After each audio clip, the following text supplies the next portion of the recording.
now I'm feeling like a fool again, thinking I can fool myself by telling me lies. When there's so many things that I keep in my mind, I hang around people I don't even like. If they can be happy and walk with a smile, oh why can't I?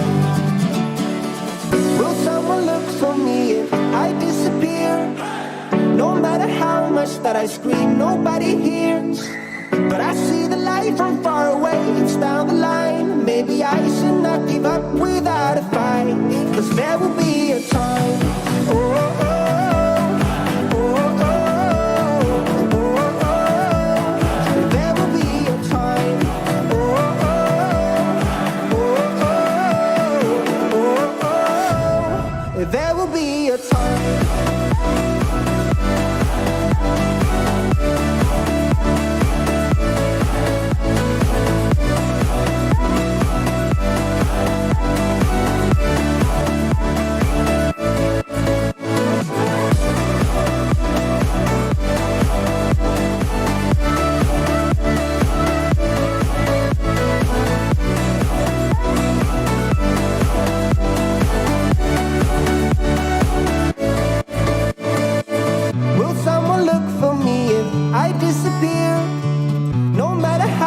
That I scream, nobody hears. But I see the light from far away, it's down the line. Maybe I should not give up without a fight, 'cause there will be a time.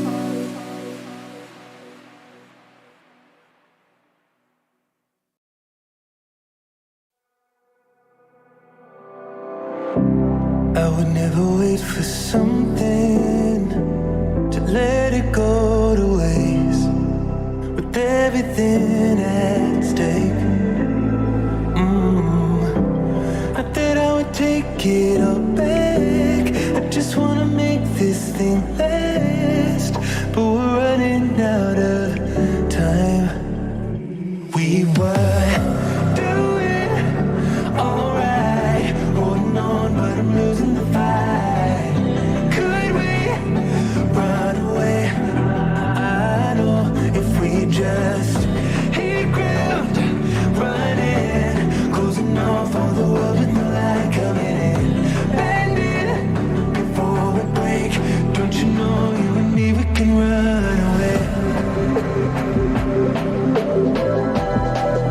You and me, we can run away. Run away, run away.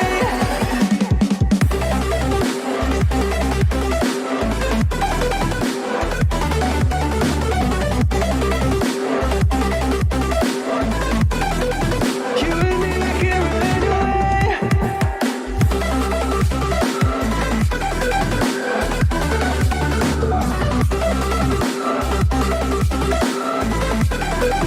You and me, we can run away. You would never stay for someone that wasn't worth the wait. Counting down the days. I know when I'm moving onward, I just wanna trust in your word, but we're running out of time. We were doing alright, holding on, but I'm losing the fight. Could we run away? I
Standing in the cold, cold rain, I don't even feel the pain. Anything to step away, I know we could both do better.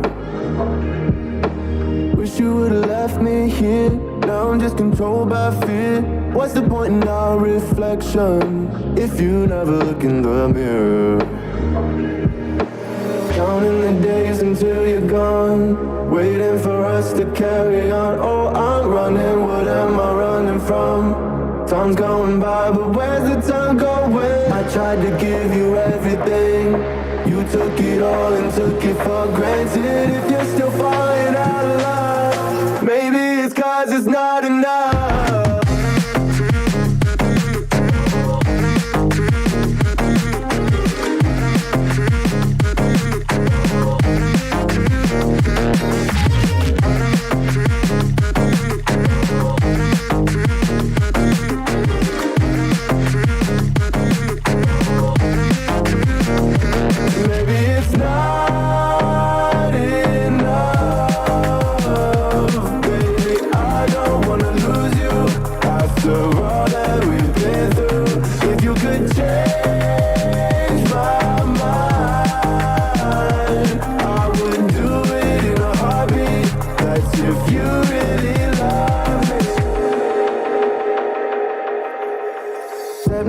To my brain, wondering how I'm to blame.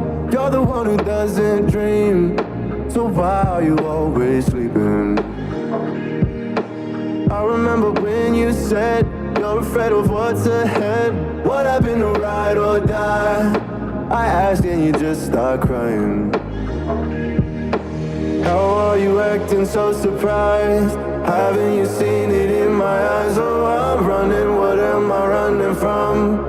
Time's going by, but where's the time going? I tried to give you everything, you took it all and took it for granted. If you're still falling out of love, maybe it's 'cause I'm not enough.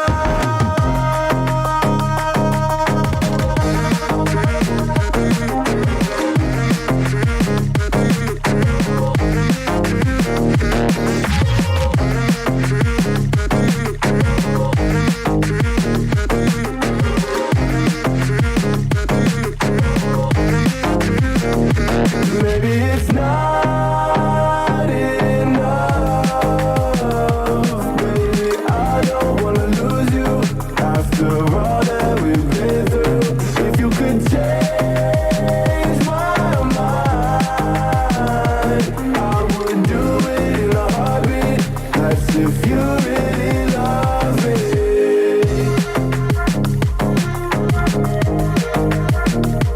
I would do it in a heartbeat. That's if you really love me.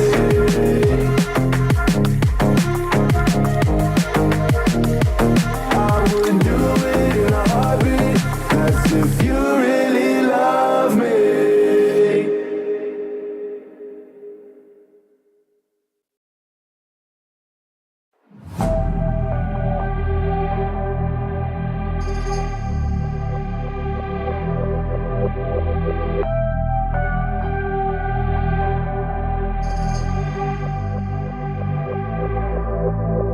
Always wants just like you know. I always wants just like you. I always wants just like you.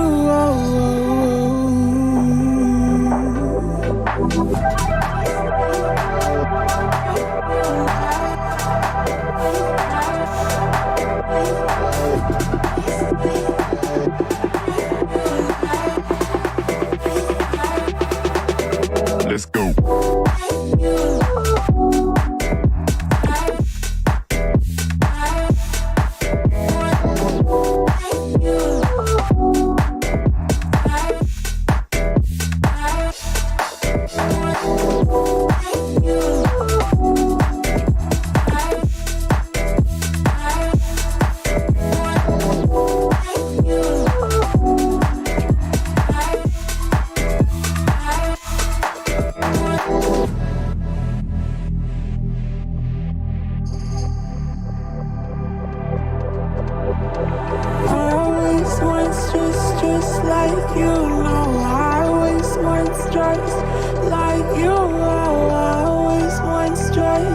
like you.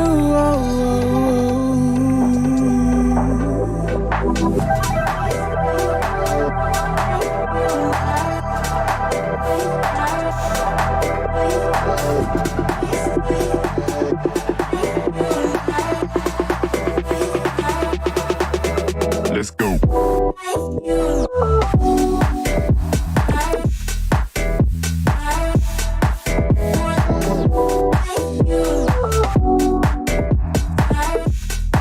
Battery low.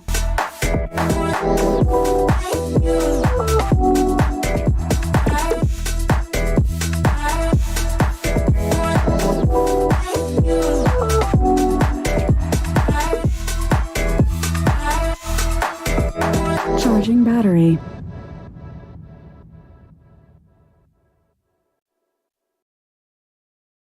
You just caught 24K Golden's new video. Keep watching even as you text about it. Don't miss a beat when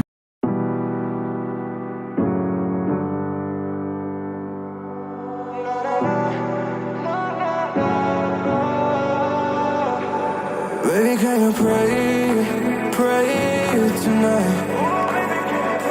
Baby, can you pray for? Oh, baby, can you pray? 'Cause every time you make time, it's only to the end. So pray tonight. So you won't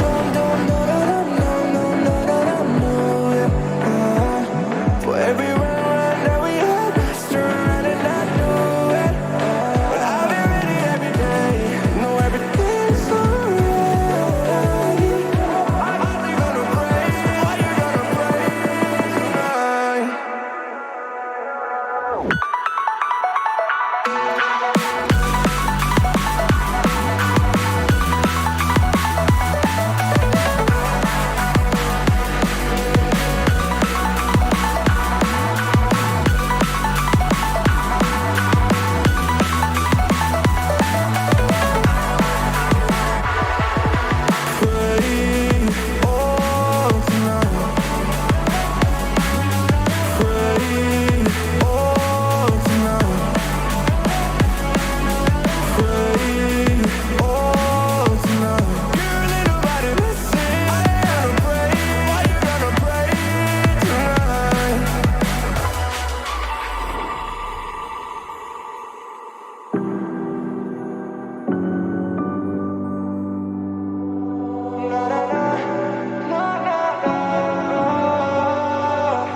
Baby, pray for me and for us.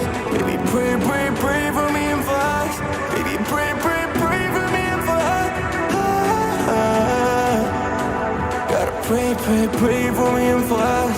Baby, pray for me and for us.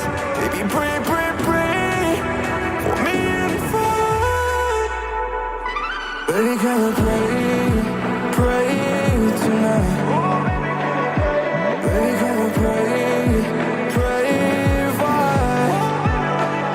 Oh, baby, can you pray? 'Cause every time you make time, it's only to the end. So pray tonight.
Welcome to the Crypto Lamb Talk Show with your hosts, Andy and Fizz.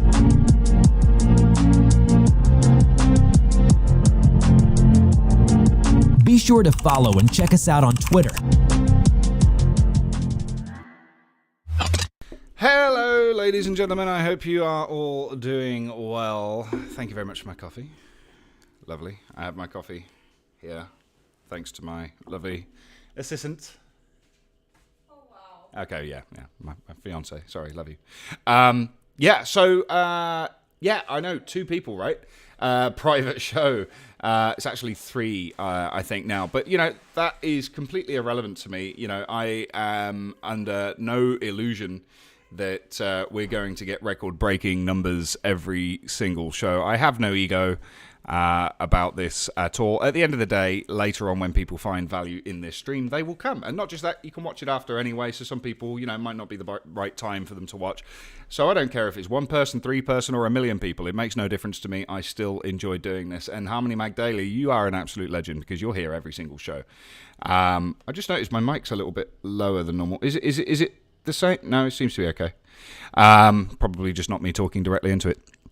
So, today's show, I'm sure you are all aware that there has been another hack. Unfortunately, it is the hack that has hit Solana. What up, party people? How you doing, Patrick? You good? I hope you like the tunes at the start of the stream. There was one that I posted in there, Tobu, If I Disappear, featuring Tom Masterson. NCS release, no copyright sounds. Love that tune. Proper banger. I like that one. Let me just move my camera into frame a little bit. I'm kind of sitting off camera a little bit today. Right. So, I'm on the call with probably Priest. Let me go ahead and unmute. Hello, Priest. Good morning. How are you doing today? I'm doing good. I went to sleep at 8 a.m. and got a few hours sleep in a little bit later. So I'm doing well. my sleeping pattern's just totally screwed up, man. Oh my gosh, I completely well. I mean, it kind of like I would assume it kind of like starts your day maybe a couple hours earlier than the pod. And I assume that you probably like leave the rest of your day to do like other stuff you need to do because it's kind of hard to get stuff done before this. But like for you, it's probably tough, right? Like for me, it's really easy. It's kind of like just late morning, so I can get up normal time, get a bunch of stuff done, and then start. But like for you, I assume like it actually kind of messes with your schedule, right? Like because you start your day probably. Didn't you say it's like 16? So it's like 4:30 for you, right? Yeah, it's 4:30 for me now. Yeah, I kind of compromised on this time because that seems to be when most people are active or just getting up, and I figured it was kind of the best time. Like if people are getting up in the morning, and they want to listen to the podcast or something, it's the perfect time for them to tune in the US anyway. And then obviously, people are just kind of leaving work and stuff in Euro time zone. So I think I think it's a good spot. But that was my logic behind it. I think it's a good time. What I was going to get with that was like if I kind of relate your sleep pattern now to like what happens to like NBA players, right? Like NBA players, people talk a lot of smack about them being out till like 2 or 3 in the morning, but their games are like can be at 10 o'clock. So like, what are you going to do if you're adrenaline surging and you finished at like midnight? Like, what are you supposed to do, right? Like, I don't know. I just found it kind of interesting that like even in you're not a professional athlete, but when you have to perform later in the day, that like you still have like a cool down time, and that like kind of affects your sleep schedule. So kind of a roundabout way to get there. Sorry, but no, absolutely. Yeah, no, I was going to say. I mean, for those who aren't aware, with my previous careers, I'm used to doing like 12-hour shifts and having really messed up sleeping patterns anyway. And if I need to do something, I get up for it. It's not one of those. I don't sleep in for things. Very rare. So, I wish I love sleeping in. We can't now, because you have the baby. But man, I love a good 9:30. You know what I mean? Like I don't know. I started my last job. I had to be at work by 6 a.m. So like, there's no sleeping in when you have to be at work by 6 a.m. Like there's just not. Like you have to be up by 4:15 in the morning. You're like, all right, well, you can't do it. So I don't know. I used to really love sleeping in because I could never fall asleep at night. But now there's no such thing because we have a teething little baby. Yes, we do. She loves it. That's something that me and my fiance are aiming for as well. We're trying to get one of those. They're super expensive, and we're saving up for it. And but they're super cute at the same time. And dude, it is the single greatest decision we have ever made. Right? We had been together for like a decade before we had our first kid because we're millennials, so we've gone through multiple financial crises. So we kind of wanted to make sure that we were in a position that we could financially provide for a child. Should one of us need to be home for a bit, right? So dude, I understand they're expensive as shit. I wish you guys the best, man. It's a fun journey. Well, hopefully it works out. We might end up having to potentially go down the IVF route. Unfortunately, it's one of those things that comes with its difficulties as well. But at the same time, sure. If it happens later down the line, then we could end up having a goat and mini lamb show. Who knows? Dude, and I just want to let anybody out there know, it could take a long time for anybody. Don't freak out. You know what I mean? Some people get pregnant, right away. Apparently their ovaries and their eggs are literally on the outside of their uterus. That's how easy it is for them to get pregnant. And other people it takes longer. So don't freak out. Talk to a doctor. Make a plan, and then just remember that at the end of the day, the person you love is who you're trying to share your life with, and that's the important part. Absolutely agree. Couldn't have said it better myself. Harmony McDaily, 4:30. You're not in England? No, I'm not. I'm actually in the sunny south of Spain. Yes. I am here in Europa, and not regretting a single moment of being here. Absolutely love this place. Yeah, we are, of course, going to be discussing the Solana hack. There's a lot of things that I want to discuss on this show, and at the moment it just seems to be very negative right now, and it's unfortunate. And, when you're talking about things like these hacks, you have to obviously try and remember that there is real people behind, these things, and there is people that have indeed lost large sums of money. And it's very unfortunate. And, most of the guys that follow here are from, Harmony, and they all know too well what it is like to suffer such catastrophe on a chain. Genuinely, very, very sorry for the people that have, been affected by the Solana hack today. It's not even just Solana people right now, man. From what I understand, possibly Trust wallets are also compromised. Yeah, that is... sorry, I was just reading a comment there. There was somebody... obviously, we're live on YouTube as well as Twitter and Twitch at the same time. And there's one person watching on the YouTube stream currently. And one guy was there. He's like... the stream's taking forever to start. Come on, man, I'm leaving. This sucks. And then left the stream. The thing is to remember, if anybody's watching this back in the future, I always start the encoder about 30 minutes before we go live. And the reason I do that is to check to make sure I'm not dropping streams, frames, so to basically make sure that my internet's stable, everything's in place, everything's working. So I always start at 30 minutes early, and that's why I play the music and stuff like that. But we always start the show at 14:30 UTC without fail every single time. So even though you see it live, don't come along until 14:30 unless you want to listen to the music and hang out and chat with me in the stream, because I'm just making sure that hardware, software, everything is working properly. I might reduce that time back down to kind of 20 or 10 minutes even, but I like to give myself that buffer time just in case there is a problem that I can go ahead and fix that straight away. So if you come onto the stream half an hour before we actually go live on the show, I do apologize. I'm not doing it intentionally to annoy you. That is just the way it goes. With that, just to make sure that there's no technical difficulties, because I am running everything from home. I don't have a studio, and all of these things.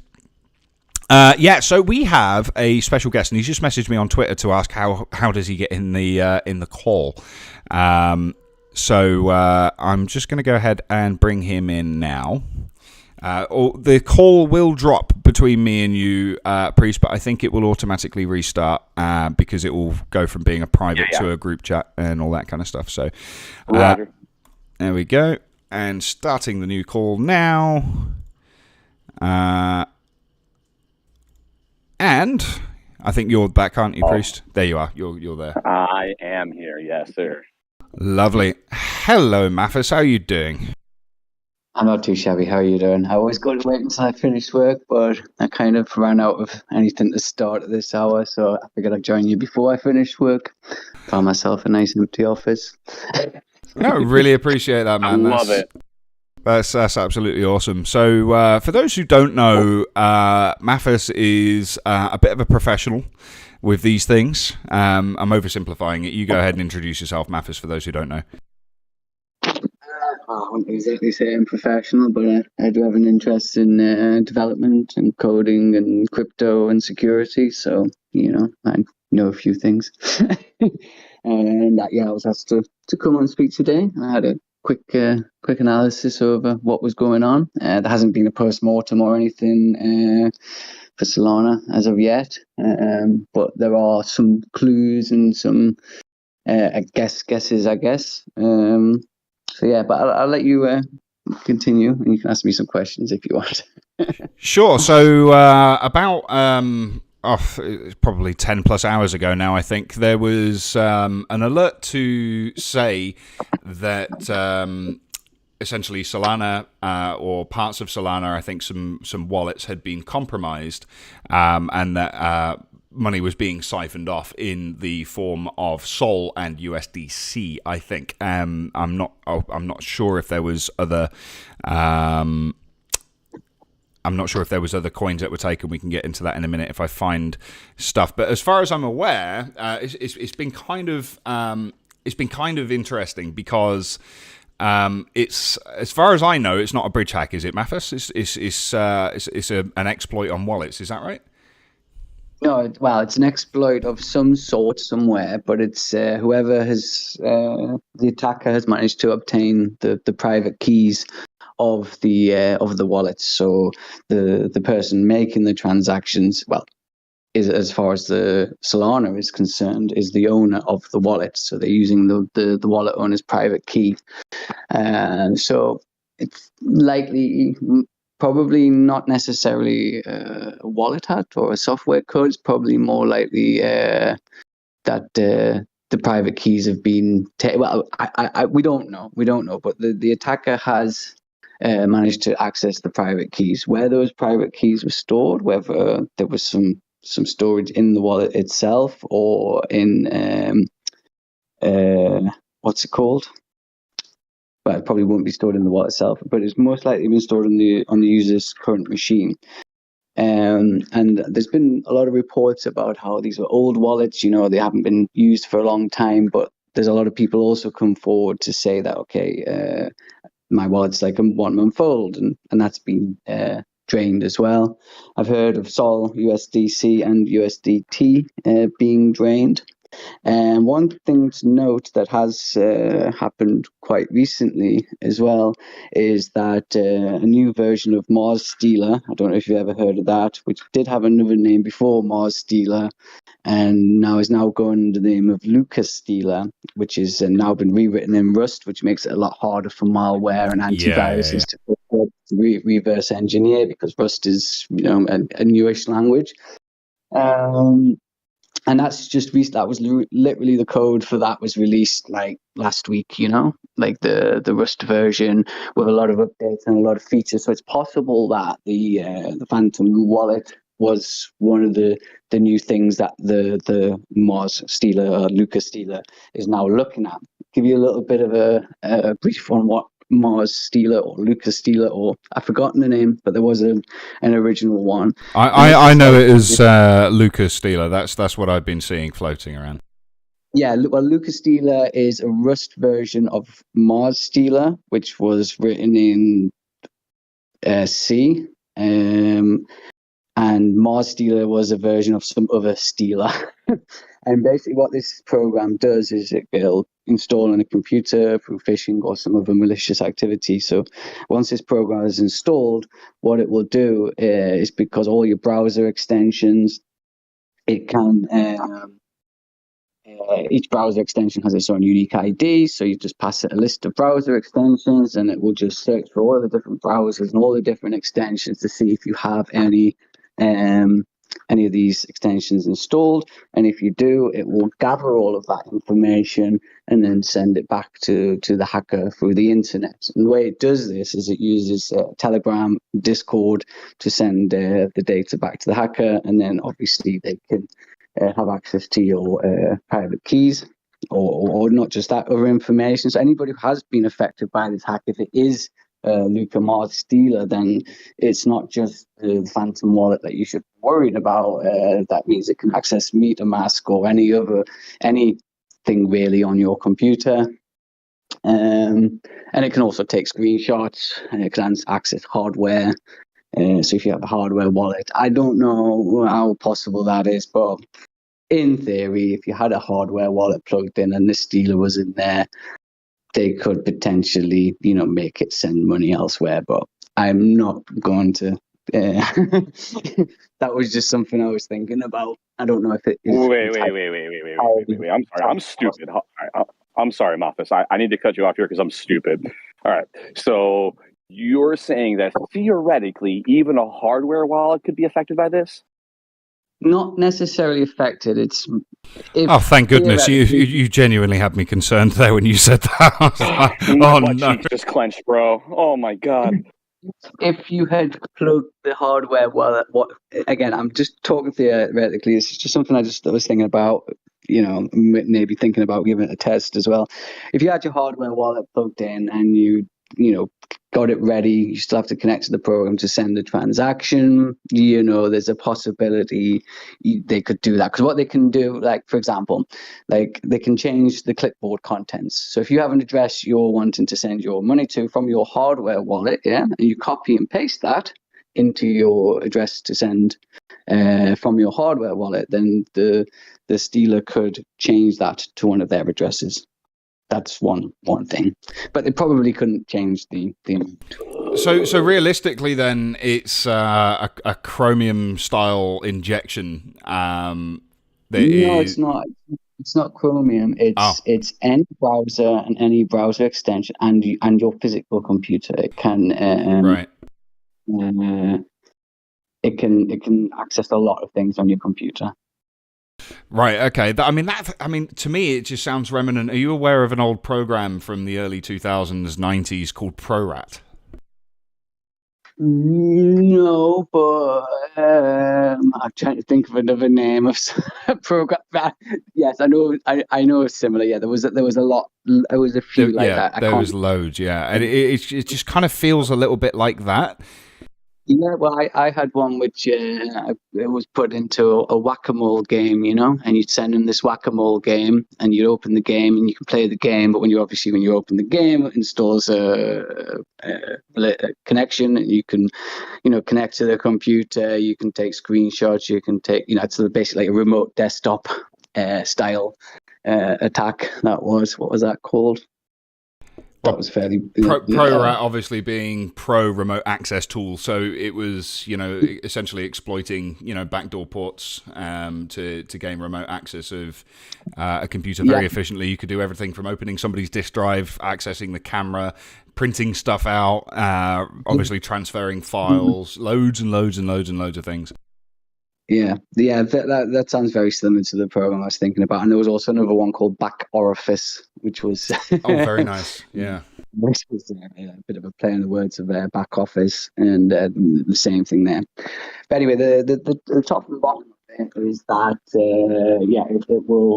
it will actually take over your not take over your computer, but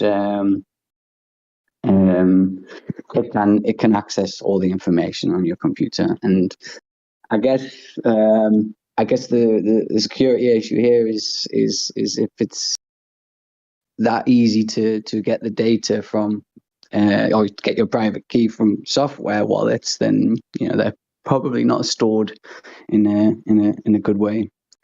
But so that's one thing. That's one. But that to me sounds like the most likely thing, because the owners of the wallet themselves, they're not going to store private keys. The protocol's not the private. When you generate a private key, it's a one-way thing. You don't generate a private key, and then you can go back and reverse. You can't reverse engineer a private key. Once you create it, you have it, and that's it. And it can be used to authenticate yourself, but only you can reveal it, sort of thing. You can't generate the same private key. So it has to have come from the user, or at least that's what I'm looking at here. And that seems like the most likely thing. I think it kind of fits in okay that a week after a new version of I keep calling it the Mars Stealer because that's what's in my head. The Luca Stealer comes out and it's written in Rust, a whole bunch of new features. Whole bunch of new browsers and wallets and extensions and so on and so forth. So it's quite likely that maybe that was injected into that, and maybe hackers had already had a version of something up there already, and they've upgraded them or added the updated versions of Mars Stealer with the new metadata from Luca Stealer, and that could have caused it. So I'm not sure, but that seems like me. Yeah, I did read on Twitter from somebody. I sent you the link, I think, where they were basically saying that it seems to be mostly phantom wallets on mobile devices that seem to be getting drained. Yes, that's also possible as well. But most phones obviously also run on like Mac and Linux as well. But maybe that's obviously the first option. The other option is that somebody has somehow managed to get inside the code of the Phantom wallet and managed to inject something into there as well. That's a possibility. Because I'm not sure if the Luca Stealer how well it works on mobile. That's something I'm not 100% sure about. It seems like you're right. I mean, it's too convenient, isn't it? You have this this new released tool, for lack of a better word.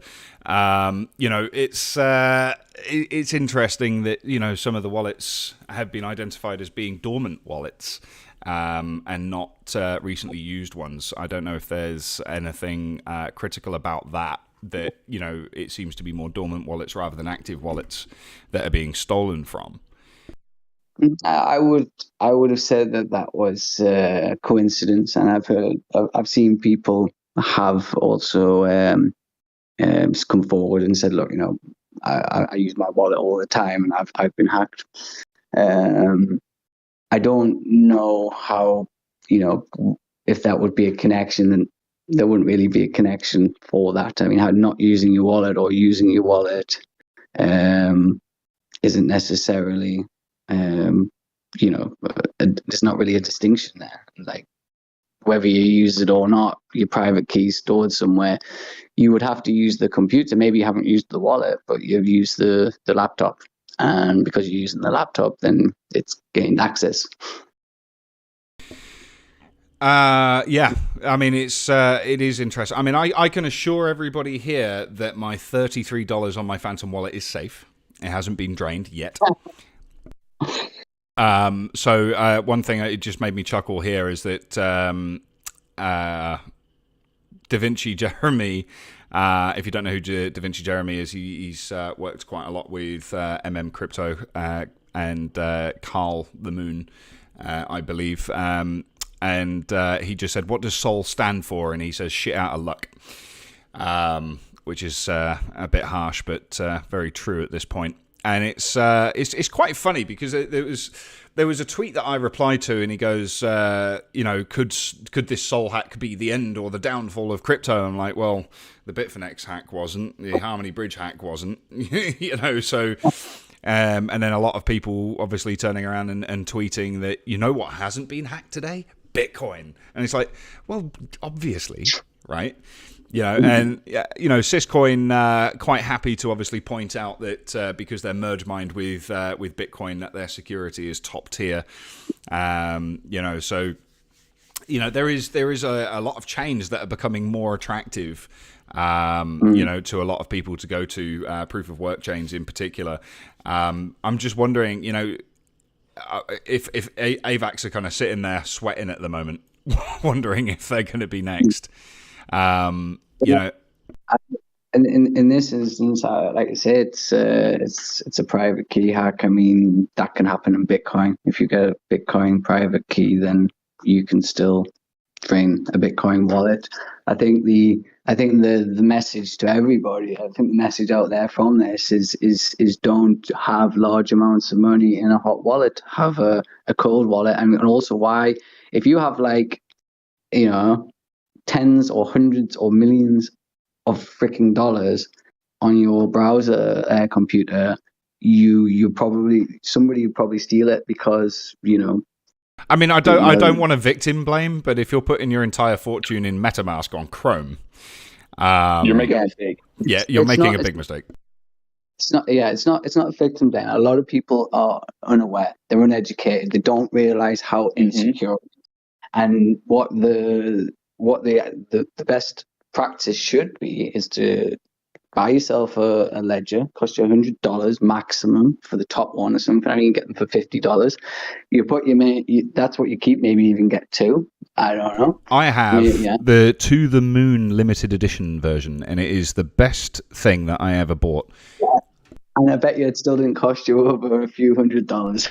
Exactly. It actually cost me nothing, because it was a freebie that was sent. I was very lucky in that. But yes, typically it is about $100. Yeah. Yeah, so you buy that, and then if you obviously you don't, it's not very convenient to use your hardware wallet, especially if you're out and about. But same way as you keep your money in the bank. You keep your money in the bank, but if you go on holiday somewhere or whatever and you need some money, you don't go to the bank and say, right, give me about every single penny I've got, and then go wandering around the streets with a big bag of cash, do you? You go to a cash machine and you withdraw what you need for that day or for that few days or whatever. And that's the way you should do it. You have your hardware wallet, which is your bank, and if you want to trade, you want to do X, Y, and Z or whatever, then you can transfer it. Well, I would create a wallet, transfer that to a wallet, do what I want to do, and then transfer it back and destroy the wallet. I would only use the wallet one time if I was using large amounts of money. I mean, that's actually, not only critical for security, but it's also, critical for certain, I mean, my personal opinion on some of the regulations that have come out of Europe, for example, with the MiCA regulations, are very intrusive. So, some aspects of that ring true for security, but also to try and eliminate the fact that, European regs are trying to identify every single wallet, and all that kind of stuff. So, I have no idea how many wallets I've got. I just create them over and over again. I have a one address. When the last 6 letters spell Mathers. Took me 6 weeks and about 150 billion wallets I created. That's brilliant. So it's a 2-second job to create a hot wallet. It's not a hard thing to do. You can create it, you can destroy it, you can do what you want with it. You don't need to have one wallet and one address. You can have as many wallets as you want. You can have as many addresses as you want. You can have as many hardware wallets as you want. This is exactly right, and it's also important to note, when you have a hardware wallet as well, you can also create a new address on that wallet as well, so you don't have to stick to just one address. You can change that as many times as you like, and exactly. I think that's really important to note as well, that you're not, when you get a ledger, you're not just tied to one thing there. But it's also important to note as well that Ledger actually sell a physical device, which is basically a cryptograph. So you can secure your private keys on that, and then you can put that in a safe, or you can split it up and put it in, whatever. People have in safe deposit boxes in banks. I know people like that. Yeah, exactly. And I think, that some people might think that's going too far, but with all of the hacks and exploits on wallets and things like that, I think it's absolutely necessary. If you're going to have... It's not just that. It's like, if somebody knows that you have that, you're a target for armed robbery. For a It start. has happened. It has happened. People have been raided in their homes and held hostage for their crypto. It has happened. So we're not just talking about hacking. We're talking about physical security as well, which is something I'm all too familiar with. Again, with my previous experience, physical security is something I'm very good at. But one thing I've learned. Sorry, Mathis, I'm talking over you, dude. No, continue. I was saying one thing that I'm very aware of, being online for as long as I have, is that, anything that says it is unhackable is a lie. There is nothing that is unhackable. There is always a way to exploit it. And it's like, with a Ledger wallet, as far as I understand it, I could be wrong, but in order to be able to crack a Ledger wallet, you would need to change all 4 quintillion digits. And the way it was described to me is that would be, that number is the same as the amount of observable stars in the observable universe. So, going in from that approach would be impossible, but you could circumnavigate that with a keylogger. So it's important to make sure that your computer is clean. If you are going to store crypto on a computer, make sure it's probably one that's not connected to networks, if possible. And just being up to date with physical security and software security as well is really, really, really, really important. So it's like, for example, in your home, you have a lock on your door. You close the windows when you go out, things like that. People need to start having the same sort of mentality when it comes to being online. Making sure that your password isn't just ASD123, for example. It's ridiculous. Making sure that you have good security, making sure you're using two-factor authentication. This doesn't eliminate the possibility of you being breached or having your identity stolen or your crypto stolen. It doesn't eliminate the possibility, but you can drastically reduce the chances of it happening, because if you're too much of a difficult target for some people that are looking for a quick gain, then they might move on to the next guy who's got lesser security than you. So again, there's some people here that are tweeting, well, your guys look like hacks are very common in crypto space. For everyone who thought Harmony Protocol 1 was the only one. The important thing to remember here is it looks like hacks are common now. Not now. They've always been common. It's always been a thing. Yes. So it's not like, because we're seeing a lot of, large scale, high profile hacks happening right now. This is true. You've had the Ronin Bridge hack, you've had the Harmony hack, you've had, obviously, the latest hack on Solana. It doesn't mean that this is a new thing. It just means that, they're bigger, they're more higher profile, but people get breached all the time. In fact, a lot of big hacks, they don't want you to know they've been hacked as well. I know. Well, I know that's a fact for sure. For sure, I can't say who I know who's a very, very well connected person in the cybersecurity world, but Mathis understands who that person is, and yeah, dude, they know. I know for a fact that a lot of it does not get to the light of day, because if it did, you would not trust 95% of the companies on the internet, more than likely. Can I just give a shout out to Tabasco for following? Thank you very much for following us, dude. It was good to have you on the show the other day. We'll have to get you back. He covers Solana, right? He covers Solana, so as well for Chainlink. So I think Tabasco covers a lot of things, and he's brilliant on spaghetti bolognese, I find. That's very true. No, but I mean in general, he is his secondary chain is Solana. So he might know some people who might be affected, et cetera, and have some resources for those people since he is in their community. So that's why I asked him to come on. So I do apologize if that was a miscommunication. But Mathis always knows so much stuff. I know, baby girl. I'm sorry. But yeah, dude. So Mathis, if you were trying to give a course on cybersecurity to idiots like me, could you go over what your procedure would be in an ELI 5? Oh well, I'm not saying go into detail, right? Just give me the blanket statement. Well, simple. First thing is obviously make sure that your software is up to date, your browser is up to date. Don't dismiss any updates, because a lot of these updates will be security related. Don't make sure constantly clearing your cache and getting rid of history and stuff like that. So a lot of websites have a program which is stored locally, so it runs from your computer, and that's another way that malicious things can get in. So clearing your cache is one way. I wouldn't obviously a hardware wallet is one thing, and do your own research. When I say that, I mean don't just click on random links. You got to make sure that the link is verified. Where did this link come from? Who gave it? Even if your friend gives it to you, always double check, because it could be malicious. And obviously, don't download anything unless it comes from an official source. So, for example, if you want to download MetaMask, you go to the MetaMask website and say, okay, where do I download your extension from? They'll give you the correct link. Don't just Google it. It's very important you say that as well, actually. Sorry to interrupt you. I just wanted to kind of point out as well that there is some bad actors that buy Ledger devices, reprogram them, and sell them on eBay. If you're thinking of getting a Ledger device, only get it from the actual source, which I believe, and please check before going there, is ledger.com. Do not buy a Ledger from any other website or eBay, because by the time you put your crypto on it, it might get siphoned out, and you'll be sitting there thinking, "Oh crap!"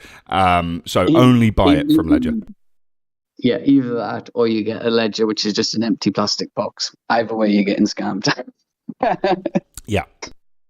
Yeah, and also I was just, and I think there's also backers out there which actually buy Google Ads as well, and will direct you to malicious sites. That's also a thing as well. So even you can't even trust Google Ads or anything like that. So in short, don't trust anything. You've got to get your information straight from the horse's mouth, straight from the source. Exactly. We have one of those sources here now. Is one of my favorite sources, Tabasco. Nice. Beautiful segue there. One last thing as well is just also as well is rotate your wallets. Don't keep the same. Rotate your hot wallets, your any wallets which are on your phone or your laptop. Just every once in a while, transfer them to another wallet. Erase everything. Get rid of all the addresses, all your private keys, and just start new. It's a 2-minute job. I know people that replace their addresses every single day or every single transaction. There's no rule that says you have to have the same wallet address. Or if you do have the same wallet address, that should be your Ledger address. It's also important to note as well that we work in crypto. Okay, this stuff is cryptographically secured, and there is people out there whose life mission it is to crack cryptic codes. That is their thing. That is what they do. So it's a very well-known industry. It's no different to people that go out lockpicking. You have your white hats, you have your black hats, and you have your grey hats and everything else. Crypto is no different. You won't crack a password. You won't crack a private key that way. The only way you can get a private key is to steal it. That's one thing that you can take away. There's nobody out there that can get your address and then somehow work out the private key. The only way they can get your private key is to steal it from you. Either you give it to them or they take it from you. That's it. Absolutely. But also, the fact as well that, social engineering hacks are another good way. I was watching a documentary last night with my fiance regarding Hunter. What the fuck is his name? He created. No, he created. Where's his laptop? No, he created. The guy that I'm talking about is the guy that created the website isanyoneUp.com. And if you're not aware of who this guy is, Hunter Moore, that's his name. If you're not aware, sorry. Yeah, I do know, but please explain. Yeah, so if for those who don't know, Hunter Moore is a complete scumbag that created a website called isanyoneUp.com, which is no longer live anymore, so don't even bother trying going to it. But basically, the point was it was a revenge pornography site where people would upload pornographic images and various other horrible shit as well, to essentially get revenge on partners. And the whole idea behind it was humiliation. And Hunter Moore became practically, well, this is what the documentary is called anyway, that he was the most hated man on the internet. And it eventually took Anonymous to take him down, and they deleted his social security number. They put a block on his passport. They did all kinds of crazy shit. And the FBI completely ignored all of that illegal shit for some reason. But the point is this guy obtained most of the materials that he got for his website through social engineering hacks. He would essentially pretend to be somebody's friend, like one of your friends on Facebook, and say, "Hey, I've been locked out of my account. Can I send the code to change my password to your email or phone or whatever?" And that person would say, "Hey, yeah, no problem," because they're helping out a friend. And then that person would get a code through, give the code to them, but they've just had their own password changed. So, it's social engineering hacks like that, that can happen, and they still work very well. And that was what he was doing, 10 years ago. So trust no one. Do not do anything security related for anybody else. Just focus on yourself. If anybody asks you to change a password or what, don't fucking do it. I think one of the worst things that Facebook introduced was the fact that you could actually have a friend connected to your account that can help you in the instance that your account is hacked. That's a bad idea. It's a really bad idea, because somebody could then breach that friend, and there's so many things that can go wrong with that. So, when it comes to your own security, make sure you've got good passwords, 2FA. Make sure your computer is, especially if you're a degen and you go onto a lot of porn sites and things like that. Make sure your computer is completely clean. Keyloggers can happen. You can, if you want to go a step further as well, you can, install VMware or Docker and boot up a version of Windows or Linux or whatever your flavors are in a virtual environment, and then inside there, you're a little bit more protected or not protected, depending on which way you want to look at it. So you can run environments which are inside your computer but in their own little world, and that can offer you a little bit of extra protection. Say, for example, you could have a virtual machine and you could only interact with crypto in there in a very locked down environment where you only visit the sites you keep it nice and contained, or vice versa. If you want to look at something and you're not sure, you do it in your virtual environment with new private key, new wallet, send some funds to it, see what happens. Obviously, say for example, you're not sure about a website, you can go in there, open up the website, interact with MetaMask with a new wallet with say, a couple of dollars, and then see what happens. If it disappears, it's not good. Or if you're just interested. Also, making sure you're revoking permissions as well, because there's one thing that I know as well is that you can take all of the steps in the world to secure your network, to secure your passwords, private keys, all of these things. But a lot of the time, it is the companies that you expect to have the right security that end up not having the right security.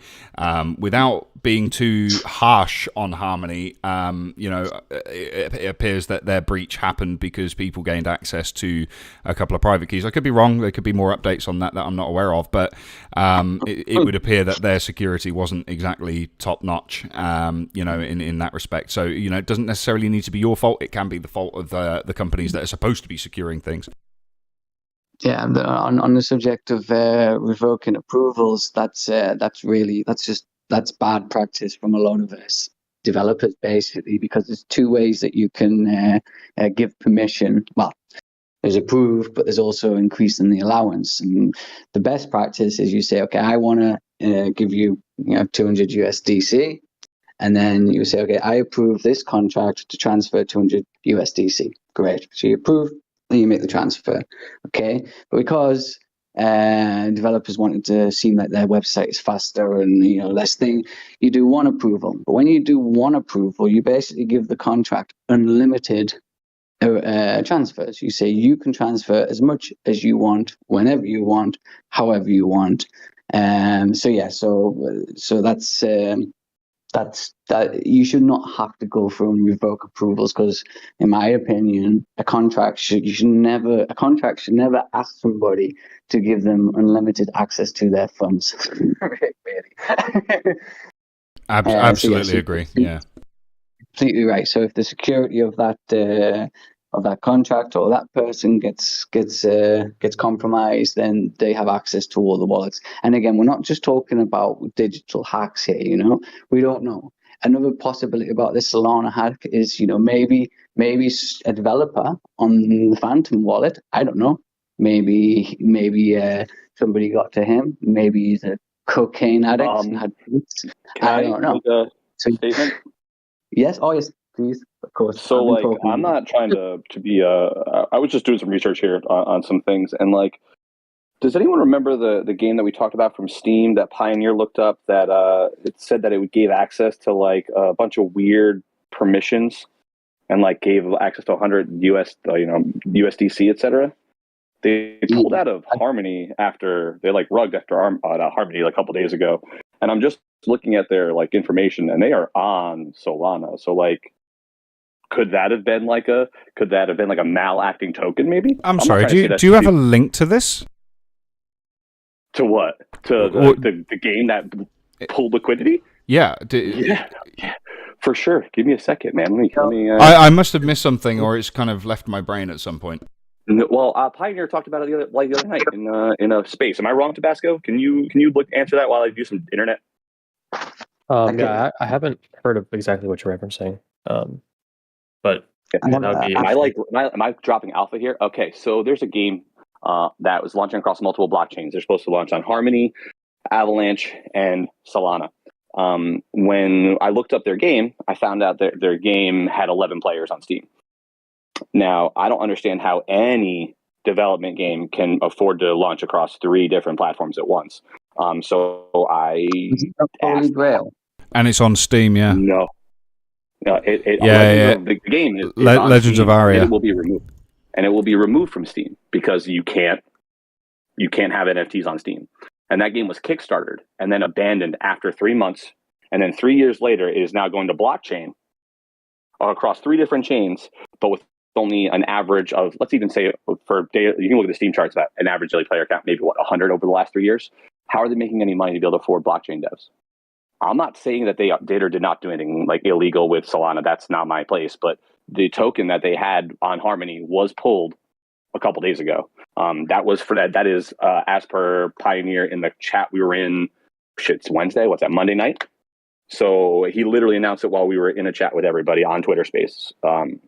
So I'm not saying they are the ones who did this, but I'm asking as a person who doesn't understand anything, Mathis, is there a possibility of a correlation between a token that has access to like being able to pull 100,000 USDC and those permissions? Is that something that you were just discussing when I cut you off right there? Were you getting to that? Was I connecting those dots, or am I just an idiot? Yes, that's what a contract can do. You can approve when you approve a contract. You approve a certain amount, or you have an allowance. This is the amount of money or tokens that this contract can spend. And if you approve it as unlimited, it means you can spend, well, basically that contract can transfer as much as it wants when it interacts with you. There's many different ways. I'm not going to go into details, but that is a possibility. But things like that generally picked up quite quickly, because the first person who it affects will be like, whoa, what the hell's going on? Well, yeah, and like I said, I'm not assigning blame. That is not what I'm trying to do here. I'm just trying to understand the current situation with what you were saying and be like, oh shit, that these people just did something shady here, and they're supposed to be doing stuff over there. Like, I don't know if it's shady. They said it was like a pre-funding thing, so like maybe I'm wrong in thinking it's shady. You know what I mean? I'm okay being proved wrong. However, I don't see how those work. Yeah, no, the point is my point was that contracts should not be approved to spend all of your tokens if they wish. You should not be giving over that information. But this comes from the biggest ones. I think you've got a Sushi or Uniswap, and that's where it comes from, because they want people to be able to trade quicker, so they just say, okay, you can. My contract, you trust Uniswap, so Uniswap can transfer as much tokens as they want. And it's also because of slippage as well, probably. But yeah, I think that's bad practice. But rather than going through your wallet and revoking everything, just transfer everything over to another wallet and start again. So that's the safest practice. So just to kind of add to that, with the just quickly for the Legends of Aria, somebody's left a post here. I just wanted to say as well, just kind of adding to what you're saying, Mathis, like in terms of like permissions on MetaMask, when you go to a lot of these Web3 game NFT sites, things like that, it will ask you to sign, and then you need to approve certain things to interact with the game and all of that kind of stuff. And I remember once I went to what I thought was a legitimate site for a game that I was playing. I think it was on Avex, but it turns out that it was a clone of that website, so a phishing site. Yeah, and when I got there, I said connect wallet, and then just for the first time ever, I decided to actually look at MetaMask properly before I hit the approve button. And it says this will give permission for all of your funds to be transferred from your wallet. And I'm like, oh, what? So reject, obviously, and got away from that site, disconnected and everything else. But it's like a lot of people, they get comfortable that when they go to these sites, it's just approve, and they don't read what it is they're approving. And that is absolutely critical.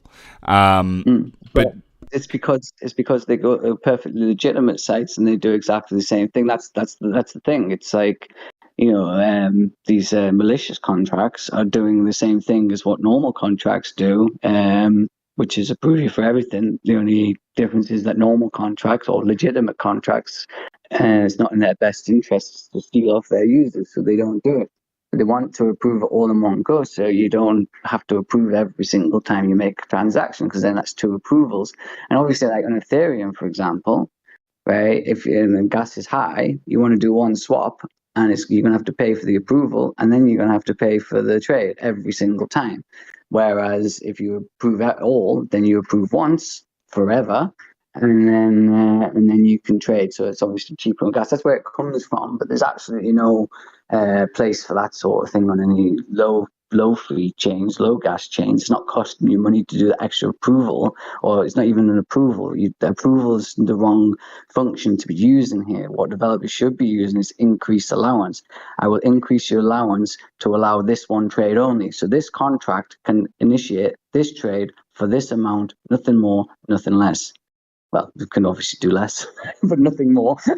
And then once that trade's done, if you want to do another trade, then you have to approve it again.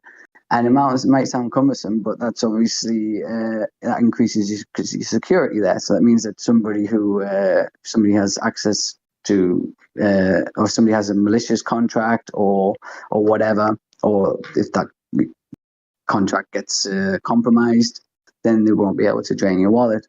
And that would be my first thing, is always be suspicious about any approval. If you want to look at increase allowance, you should say increase allowance for the amount that you want to trade, not approve this contract to have basically full access to your entire wallet. Yeah, that's just bad juju right there if you do that. So Tabasco, you've been sitting waiting very patiently. I do want to read this thing out on Legends of Aria in a minute, but let's keep things kind of relevant. So, what's your take on everything with Solana? And welcome to the show again as well. By the way, thank you for being here. Thank you. Yeah, it's always great to be on here. So the Solana hack was interesting in that it's representing another fundamental problem with crypto, which is a lack of security with wallets. Kind of as it stands, what it looks like is that the hack was targeted towards private keys rather than a smart contract. Basically, the transactions that were being sent draining these wallets were signed by the fund owners, which points towards it being a private key leak. A big problem with wallets, especially non-hardware wallets, so things that aren't on a ledger, is that these private keys are a huge vulnerability. As somebody who has developed a wallet, so I developed Amity DeFi, which is a semi-custodial wallet, and it has to handle private keys. Security around these private keys is the number one most important thing you need to do. Essentially, anybody that has access to the private key of your wallet is now the owner of that wallet, right? So it doesn't really matter who actually owns the wallet. If they have the private key, it's their wallet now. And because of this, these keys are need to be protected and kept extremely secure, right? So you do everything you can to make sure that wherever they're being stored, whether that be just within MetaMask or whatever, that there's no vulnerabilities there. So as it stands, I'm not really sure if there's a known cause for how these keys were leaked, or if it was a browser thing or a wallet thing. I know that the hack happened across a couple different wallets, which means it's probably not specific to Phantom Wallet or whatever. But yeah, as I understand it right now, there's about 5,000 wallets affected, so it wasn't a massive leak. But still, that's a big tell of an underlying problem with cryptocurrency right now. And it's, like I said earlier, if software wallets are a huge barrier to mass adoption because of the lack of security. So at the moment, while this industry is still trying to find and innovate a new way to conveniently store crypto, the most secure way is going to be through a hardware wallet like a Ledger. Any wallet that isn't hardware bound is going to have that vulnerability in place where that private key is there's a potential of that being broadcasted. Like Amity has to handle private keys to send transactions. Anything that is sending a transaction on your behalf has to have access to your private key. And because of that, you have to be very careful with how you utilize these different softwares that do that. You need to make sure that the wallets that you connect don't have a ton of money in them. Any money that you're storing on a non-hardware wallet should be money that you're willing to lose,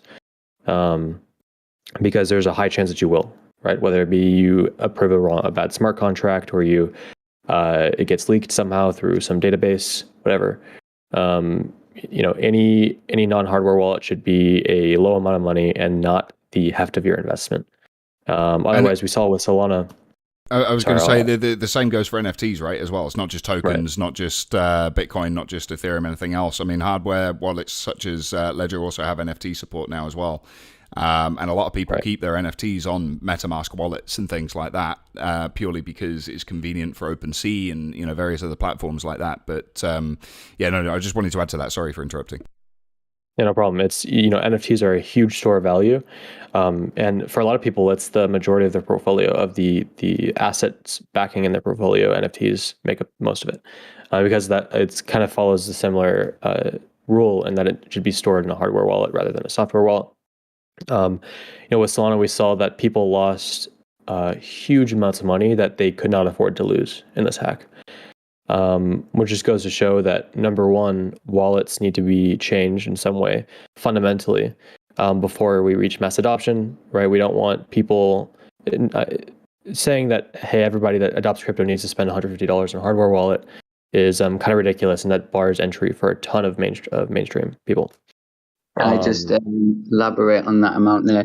Most people probably aren't going to be targets, and what you did see in the Solana hack, and again and other hacks as well, is they'll drain the biggest wallets first. So if you've got like $150 in a Solana wallet, it's likely that you can get that out beforehand, because they will be going through from the highest amounts to the lowest. They're not going to start from the bottom and work their way up. They're going to order it in the highest amounts and take those first. For sure. Yeah, it's the underlying risk there, I think, is enough to warrant buying a hardware wallet at this point in time.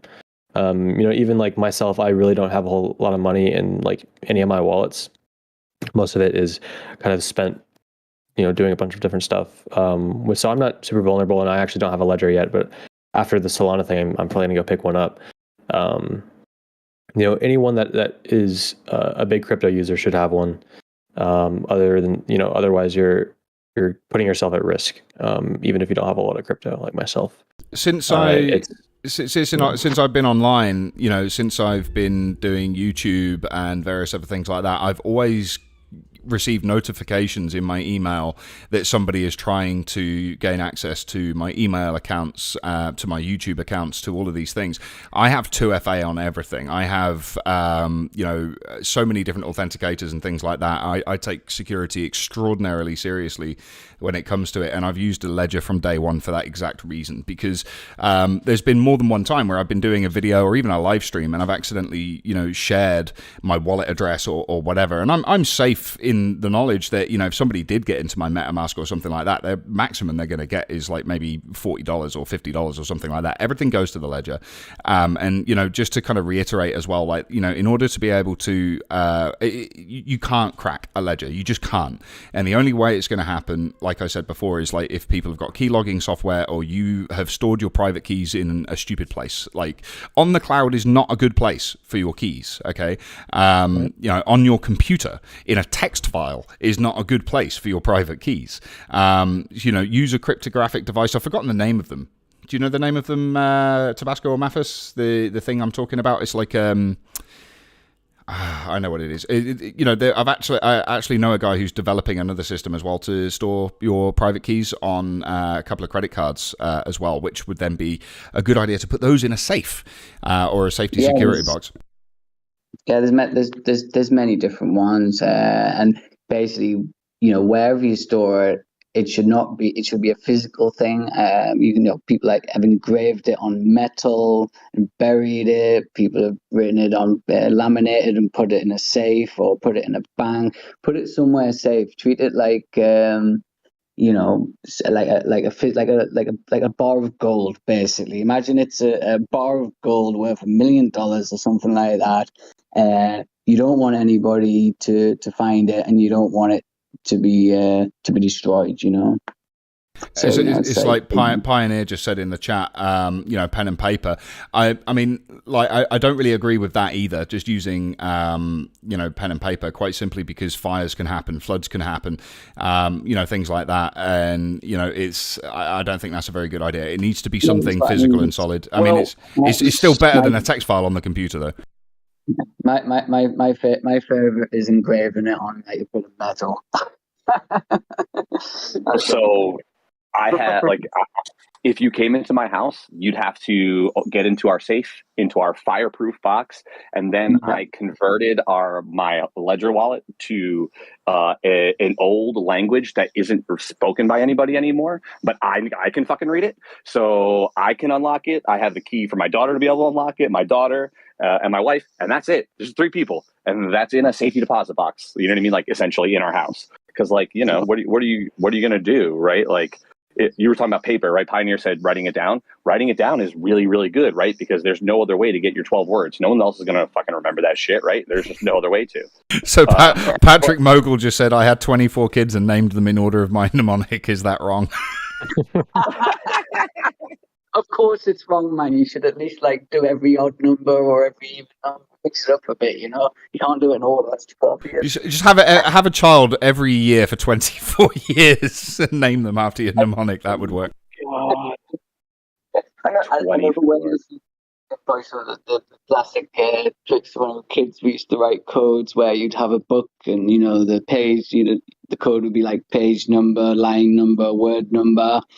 And then if you don't know what book it's from, then you're not going to know where the words are. There's many different ways, but this we've all watched don't keep it on any digital device. Don't keep it on the internet anywhere. Don't keep it where anybody else can find it. Make sure it's not going to be destroyed and it's not going to be stolen. That's your clues. Only you should know. Treat it like your PIN number for your bank card. That's it. It needs to be in such a way that not even the JWST can see it, right? It's like it just needs to be, that secure. And the thing is that a lot of people are saying, oh, that's too much work, that's too much effort. It's like, well, okay, look, at the end of the day, what's too much effort when you're talking, some people have got their entire savings, their entire fortunes in crypto. There is, insane amounts, but it's like, if you can't afford to lose $100, then secure the hell out of it, If you've got $100 and that's all you've got and you can't afford a hardware ledger, use a cold storage somewhere. There is alternatives out there that are, still extraordinarily secure, but always, and this is a mantra that is repeated throughout the crypto space, and it's never taken seriously enough. Do your own research, like really do your own research. So, it's absolutely critical that everybody does that. And I just want to kind of segue away from that for just a second. Somebody left a comment on YouTube from the last show on Monday. And they, because if you remember, Priest, we were talking about Findora. And we were talking about, how well Findora is doing right now. And then a few other people have said, why is everybody in Harmony so interested in Findora all of a sudden? It's like, because they're trying to make money back. But no, basically, we said on that show, everybody take a look at, Findora. It's going parabolic. It's going crazy. And then this person turned around and said, oh, here we go, more shills for Findora and all that sort of stuff. Yeah, great idea. Tell everybody to buy the top and stuff like that. No, that's not what we're saying. It's like people see shows like this, they see things on YouTube, and they automatically assume. Sorry if you can hear my cat, by the way. She's looking for some mail company at the moment, and she's very vocal about it. I'll come and get you in a bit, dear. No, I'm joking. I don't do that.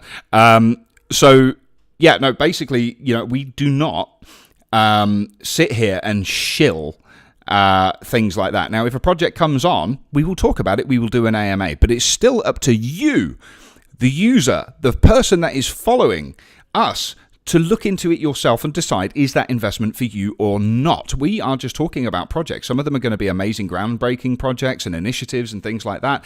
One thing I want to get more into on this channel is looking at crypto charities as well. So I would love to cover that as well. But if you're going to put your hard-earned cash into anything, you should be doing your own research. So I'm going to try and only talk about the factual elements of certain projects and crypto projects on this channel. And if you decide that you want to invest in that, that is your decision. Okay, so, when we were talking about Findora, we were talking about the fact that it is going parabolic and that it's doing well. I am not saying to anybody here, go and buy the top and be somebody's exit liquidity, because that's insane. I just wanted to address that. Sorry, guys. No, you're good. I'd like to also say something.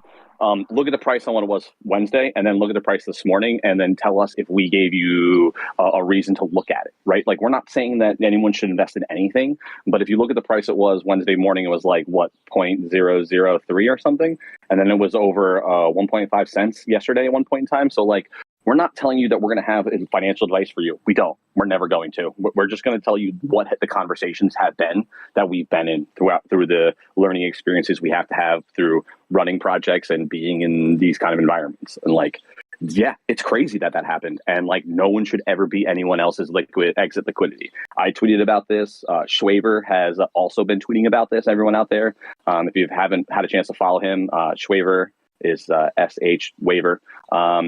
He is very knowledgeable and very articulate. So he doesn't always have really great ideas, but he generally does.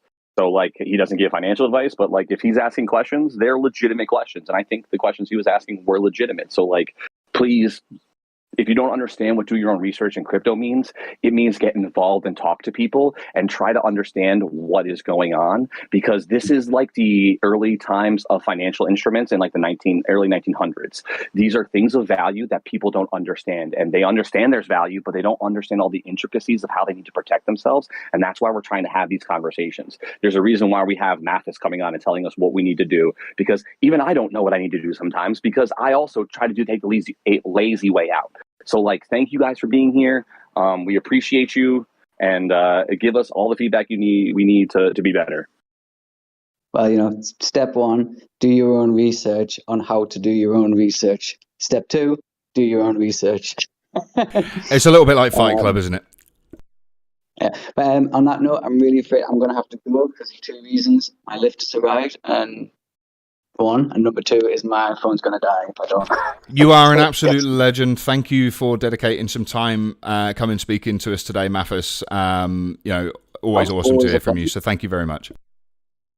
No, that's great. I hope you have a great rest of the session, and maybe I can come on maybe next week or sometime. I've been working with another protocol called MAP.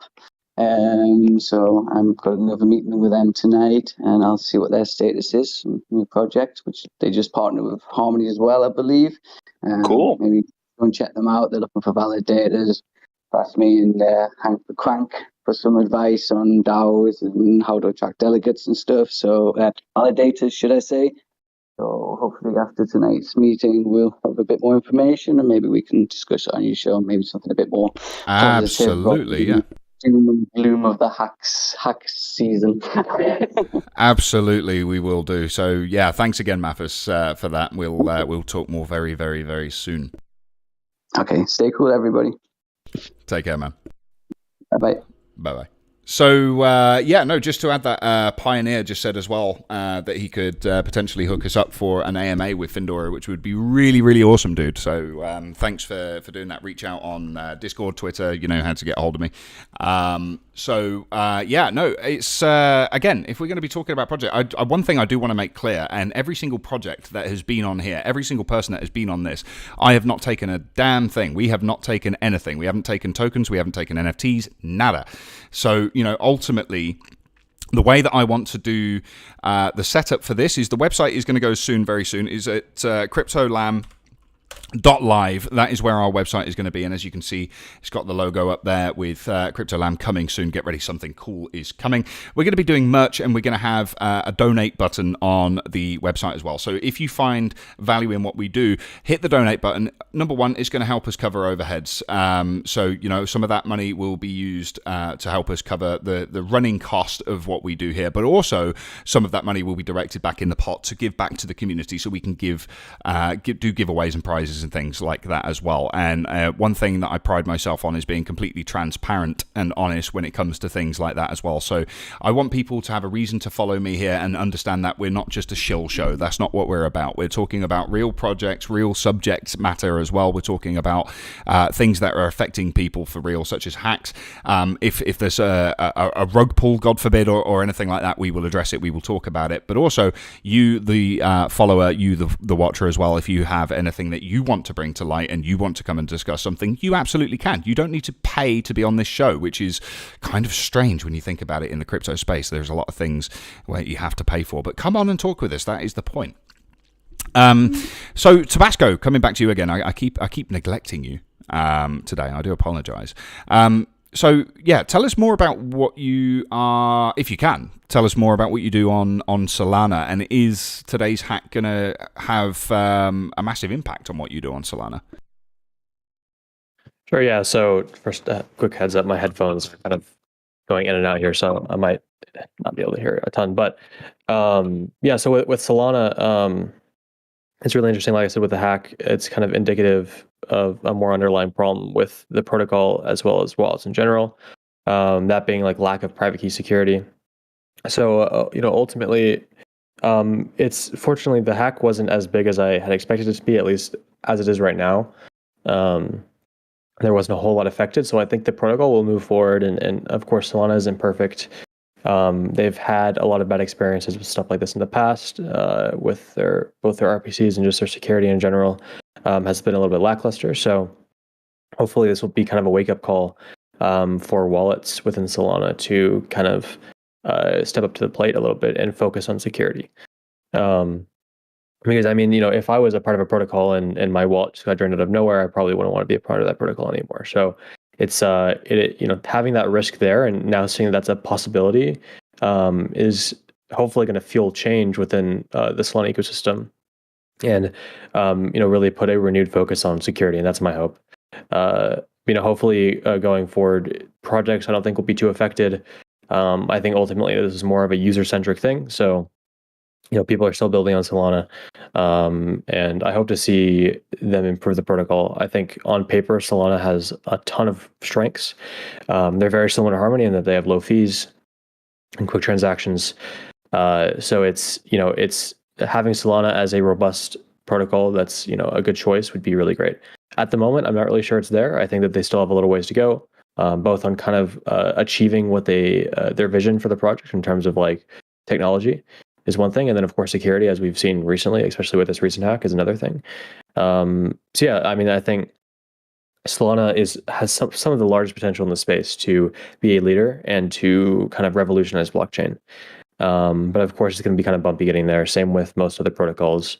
I think Solana just has an especially difficult time kind of growing into their potential. Very interesting stuff. Priest, do you have anything to add just now? Yeah, so like, can you describe some of the limitations of Solana? I've been hearing like they don't have an explorer that works, so like it's also very difficult to like track things right now. So like even people during the the run last night when people were finding out what was going on, like I know I was probably in the MTOP Discord. Shout out to Pioneer and MTOP for always having all the information necessary in your DGen lounge.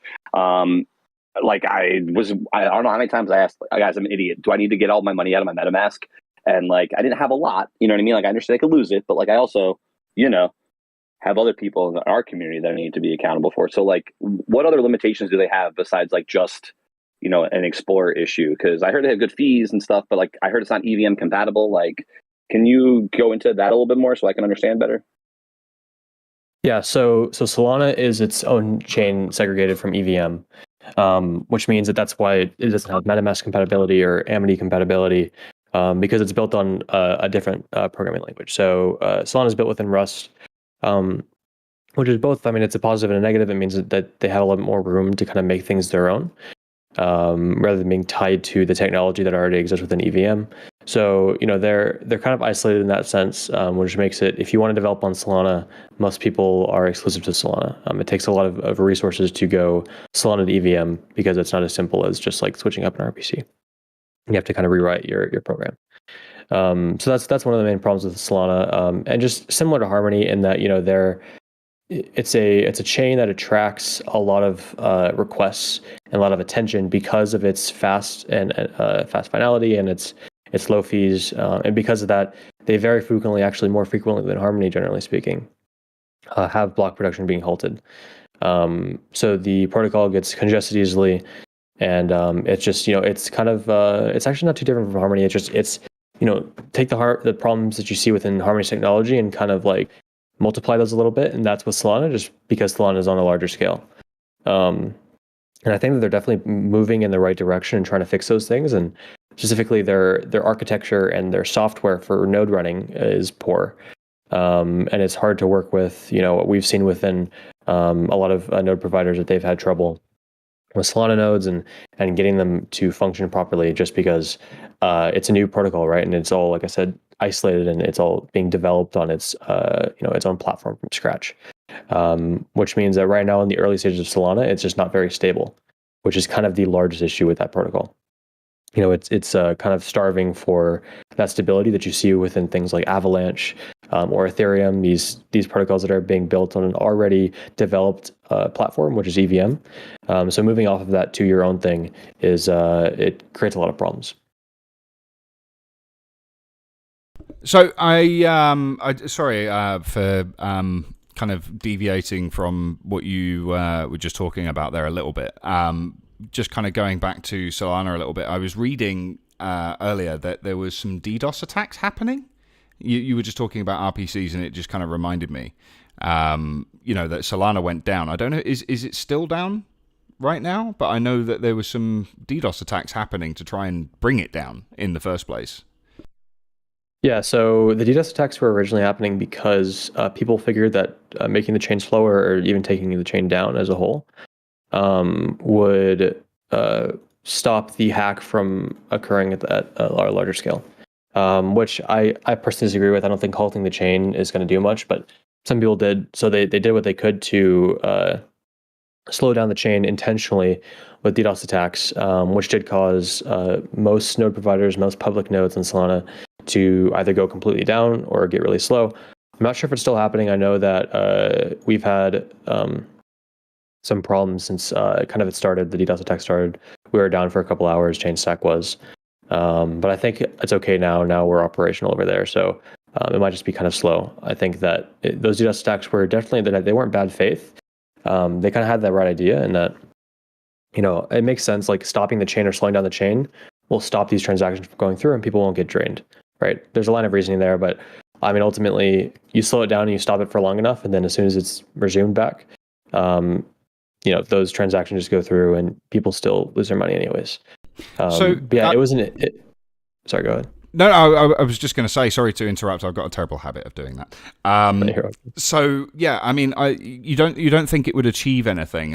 Do you think that comes from a place of feeling kind of helpless and powerless to do anything to stop the money being transferred? So, just by by running a program like Low Orbit Ion Cannon, for example. I didn't just say the name of the program that you should use for that on live. That was probably a bad idea. But essentially using a type of program which is easily Googled to do something like that. It's like, I mean, misuse of a Computer Act and all of that kind of thing, and all the legality around doing things like this. Is it destructive, or is it like coming from a place, like you said, of good faith, where it's like, fine, you guys are trying to do something to protect yourselves, but it's useless? Yeah, I think that, the whole idea of like, let's stop the chain and stop these transactions from going through. Like you said, like, it's not a malicious attack. It's an idea that makes sense on paper, but I mean, ultimately, you can stop the chain for so long until, this the hack just keeps going, right? So like, you might halt them for a couple hours, but as soon as the chain becomes operational again, they're just going to keep doing it. So it's like a Band-Aid that it's gone after a couple hours. It doesn't really make much sense. But I think it represents that the community didn't trust. Of course, Solana's not going to take down their chain because of this hack, for the same reason I mentioned, is that it's not very helpful. But the community disagreed, and they decided to kind of take it into their own hands here, which I thought was an interesting move. I'm not sure we've seen too much of that happening in terms of like trying to halt the chain. So it was kind of new to see that happen. I was surprised to see people DDoSing it. I think ultimately it was, like you said, a way for these people to feel like they're protecting themselves and preventing wallets from continuing to be drained. But I think it was, this hack, it was going to be inevitable that these wallets be drained, whether the network was halted or not. It's just a temporary like pause in the hack. So would there be anything like a game could, like, all right, let's say it happened to OnHarmony to us right now. That'd be flipping terrible, right? Like, it would be like kicking us while we're down. It would probably be the end of us. But like, is there anything that I would be able to do as like a person with a game to like try to help, like disconnect anything from, like, you know what I mean? Like, what is there anything to do in a kind of situation like this for a person in my position? Like, how, you know what I mean? Like, I've never experienced that, so I'm not a cybersecurity professional, so I don't know what I would need to do. So would you be able to like advise me in that kind of a maybe?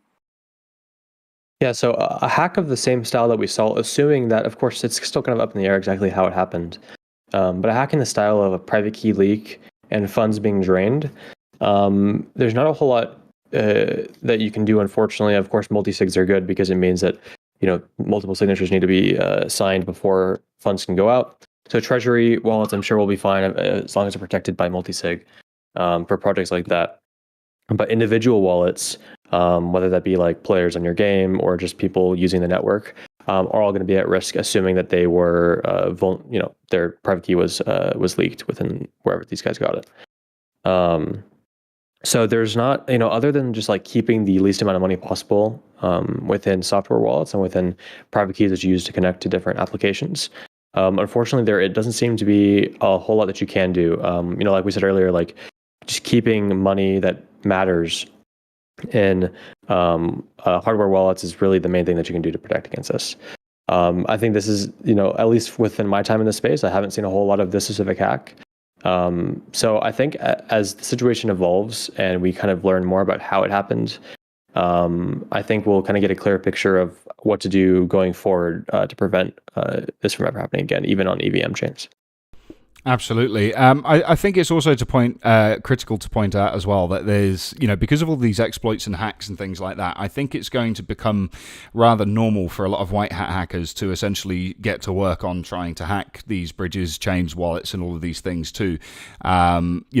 To essentially try and force some of the developers to start plugging these holes and increasing security and things like that, because, at the end of the day, that's what they do. So on Monday, if a lot of people weren't aware, the cross-chain bridge Nomad was hacked for $190 million.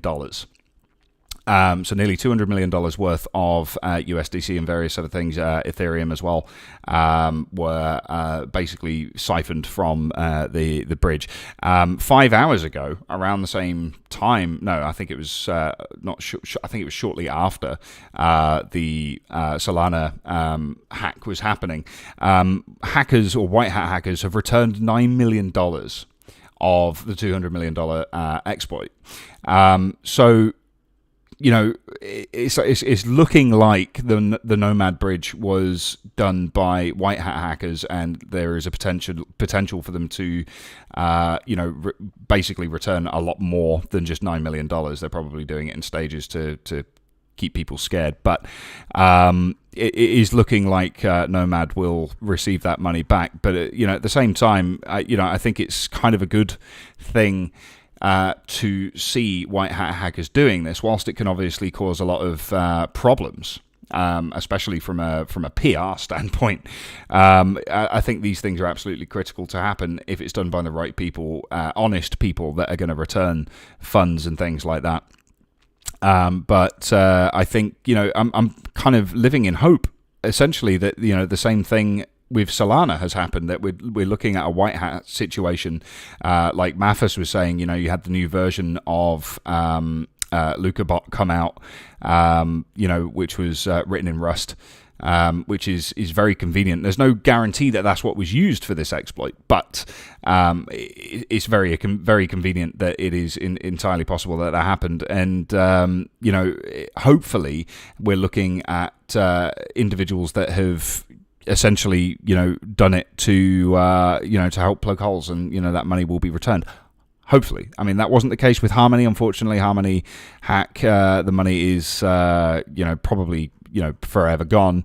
But at the same time, with the 200 mil hack on the Nomad bridge, it is entirely possible that we're looking at white hat hackers that are just going around looking for those exploits, exploiting them, and then they'll take a little bit of a cut off the top if they want. So if you're a white hat hacker, it's a very good time to become a millionaire right now, if you know what you're doing. Just be aware that if you try to skim a little bit too much off the top, you will be ruining lives and projects in the same token. So it's I think it's something to be aware of. That we could be looking at a lot of white hat situations. Do you agree with that, Tabasco, or do you think we're not looking at that? Do you think we're looking at bad actors here?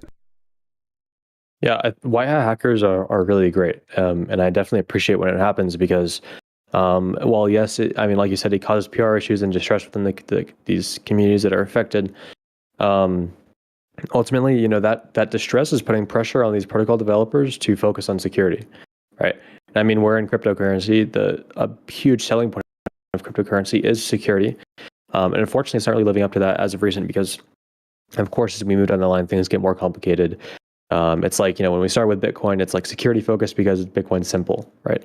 As we kind of innovate further and add new layers to these different blockchains, the vulnerabilities only increase as you kind of innovate. So because of that, I think renewing focus on security so that to avoid this PR nightmare that comes out of getting hacked, even by a white hat hacker, is going to be a fantastic motivator in focusing on something so crucial, these protocols. And I think, at least with Harmony, I highly doubt that they're going to be kind of dismissive of the security, especially after the Horizon bridge. Even though that wasn't a white hat hacker, it still, again, pushed them towards the wake-up call almost. Like, okay, this is terrible, right? This almost ruined our protocol. Going forward, we need to make sure that everything we do is security-centric. And doing anything that isn't security-centric is a huge vulnerability. And I'm glad that protocols are kind of seeing this and waking up to the reality that security is a number one priority beyond anything else, beyond transaction time, fees, whatever. If it's not secure and the architecture isn't in place to ensure that security for users and projects, then none of it matters. I think I have alluded to a couple. I'm sorry, and you go ahead. No, carry on. No, carry on. That I have a friend who works in cybersecurity. Would people be interested in asking relevant questions? I can't guarantee he'll be able to be live on the podcast, but he's a personal friend, so I believe I'd be able to get some answers about things that people want answers on. So like if people have a list of questions that they would like to have answered by an expert, when he is okay with me doxing him, I will announce his name and you can understand what type of expert I'm dealing with. But if people have questions on what we can do, on what they would like to see better, I would like to get some information on this, because realistically, it wasn't planned for us to have a conversation about hacks and things like that. But I think when we talk about cryptocurrencies and them being, cryptographic and them being, innately secure themselves, all these other vulnerabilities, I think it might be interesting to have an expert point out. And I would anyone else be interested in that? Like chat, Tabasco? Yeah, anybody over in the YouTube chat or Twitter or on the Twitch chat or anybody else? I certainly would be. I think we all know, however, that the only way to really navigate a lot of our problems in crypto, whether it's because of hacks or loss of funds or anything else, the only way to survive is through memes. We all know that. That is the only thing that can fix everything, is memes. They are the new thoughts and prayers, I think. So that is the best way to deal with your problems. Just create a meme and push it way down. I think you takes ownership of the problem, right? Like you take all the angst of what makes you upset, and you're like have a creative outlet for it, right? And you get to share that creative outlet with other people. That's the reason why the memery works, man. It's like you get to actually do something that doesn't actually say your exact feelings, right? Like, because it's super hard to articulate how you feel, and like, even if you write it out, after you write it out, sometimes you don't want to say it to anybody. But like when you take a picture and then you make it funny and relevant and you share it, you're like, I did a good thing for the internet today. And like, I think that's it, man. Yeah, absolutely. Completely. I couldn't have said it better myself. So, I would 100% be behind that, man. That'd be absolutely awesome. I think I already know the guy that you're talking about, and that would be that would be absolutely epic. It would be an honor to have somebody like that. To be completely honest with you, he's agreed to talk with us, but he can't guarantee he can do it during the working day. So like we will more than likely have to schedule around his schedule. Which for me won't be that big of a deal, but Andy, it could be the middle of the night for you. I apologize, because we're both East Coast of the U.S. But we'll come up with a way to make it work. So there is definitely going to be a conversation. Hopefully, we'll be able to get him to have multiple with us. So like I said, if you guys have good questions, the better the questions you provide to us for me to give to him would be better, because I don't know him as a cybersecurity expert. He'll always be like an 18-year-old kid to me. So I appreciate everybody helping out. There is obviously the ability, because obviously we go live 14:30 UTC every Monday, Wednesday, and Friday. If we were to do a pre-recorded show, because the guest that comes on is in a different time zone and stuff like that, we can obviously have questions from the community beforehand, as well as our own questions and things like that. And pre-record a show, I would just then have to make it clear on the stream that it is a pre-recorded show and things like that. The rules are a little bit different. If you don't let people know it's a pre-recorded show, you can actually end up with strikes on the channel and all that sort of stuff. But for sure, no. What I was going to say is we don't even have to drop it as it's as a podcast on a Twitch stream. We could probably just drop it on YouTube, man, and let people just get to your YouTube channel and you know what I mean, like and have a couple segments or whatever, or go through the website. I don't know. We'll figure that part out, right? That remains to be seen. We're not. We'll figure it out. We just want to let people know that it's there and we've been exploring it. But I think with these hacks, I think it might be a little more relevant. So please help us have some more relevant questions. Thank you all. I appreciate you. Absolutely. Love it. So, if you're just joining us or you haven't been watching from the start, we've been talking about the Solana hack. We had Mathis on to give us his professional opinion as just a complete genius in the blockchain. And, of course, we've got Tabasco here with us as well, who is on not only Harmony but also Solana, giving his take on the current goings-on and situation and stuff like that. Is there anything you want to add just now, Tabasco? Sorry to put you on the spot without giving you a question. No, it's all good. Yeah. I mean, you covered it pretty well. So at Chainstack, I do Harmony and Solana for Chainstack, and the whole node situation was really interesting to us. And of course, it wasn't just public RPCs; it was most nodes of the network, including ours, that were taken down. But I can do a quick shill here. If anybody on the podcast does like Solana, then Chainstack does some great RPC services over there. So feel free to check that out. I'm always, as the developer relations lead for Solana over at Chainstack, I'm always doing my best to kind of stay up to date with that ecosystem and doing what I can to contribute. Same with Harmony. So it's great to talk a little bit about that protocol. It's a super interesting one. Sorry about that. I was just grabbing stuff off camera. Yeah. Well, did you take care of the cat? Did you pet the cat? No, she's roaming around somewhere. She's just running to my fiance right now, looking all excited for some reason. So I don't know what's going on there. It's a lot of really critical information. Obviously a lot of the things that we've spoken about today are absolutely true. We're not just saying things just for the sake of saying them. When it comes to security, whether it's physical security, whether it's non-physical security, know the difference, know how to deal with each one. It's like one thing that a lot of people are becoming very good at these days is obviously when it comes to physical security, self-defense, things like that. A lot of people have different methods for each one, making sure your house is secured, making things are locked.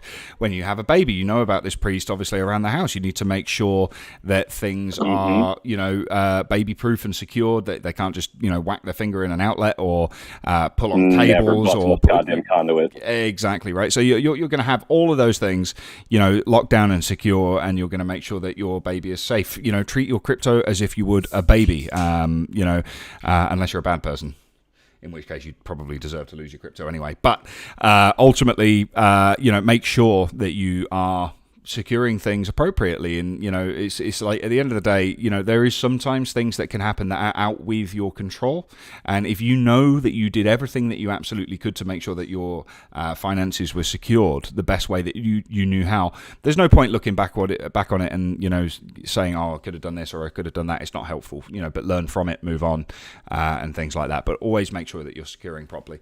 Unfortunately, there's a lot of people that had lost money in the Harmony Bridge hack and things like that, where they could quite happily sit there and say, I had all of these things secured properly, but it still happened, despite the fact that they still did the right thing in terms of security. So, but either way, make sure that you're reducing the likelihood that you are a victim of one of these hacks and things like that. Another thing that we could talk about as well, rather than just sticking with the Solana hack, it's just another big bit of news in crypto, or at least I think it is, that Michael Saylor has stepped down as CEO of MicroStrategy.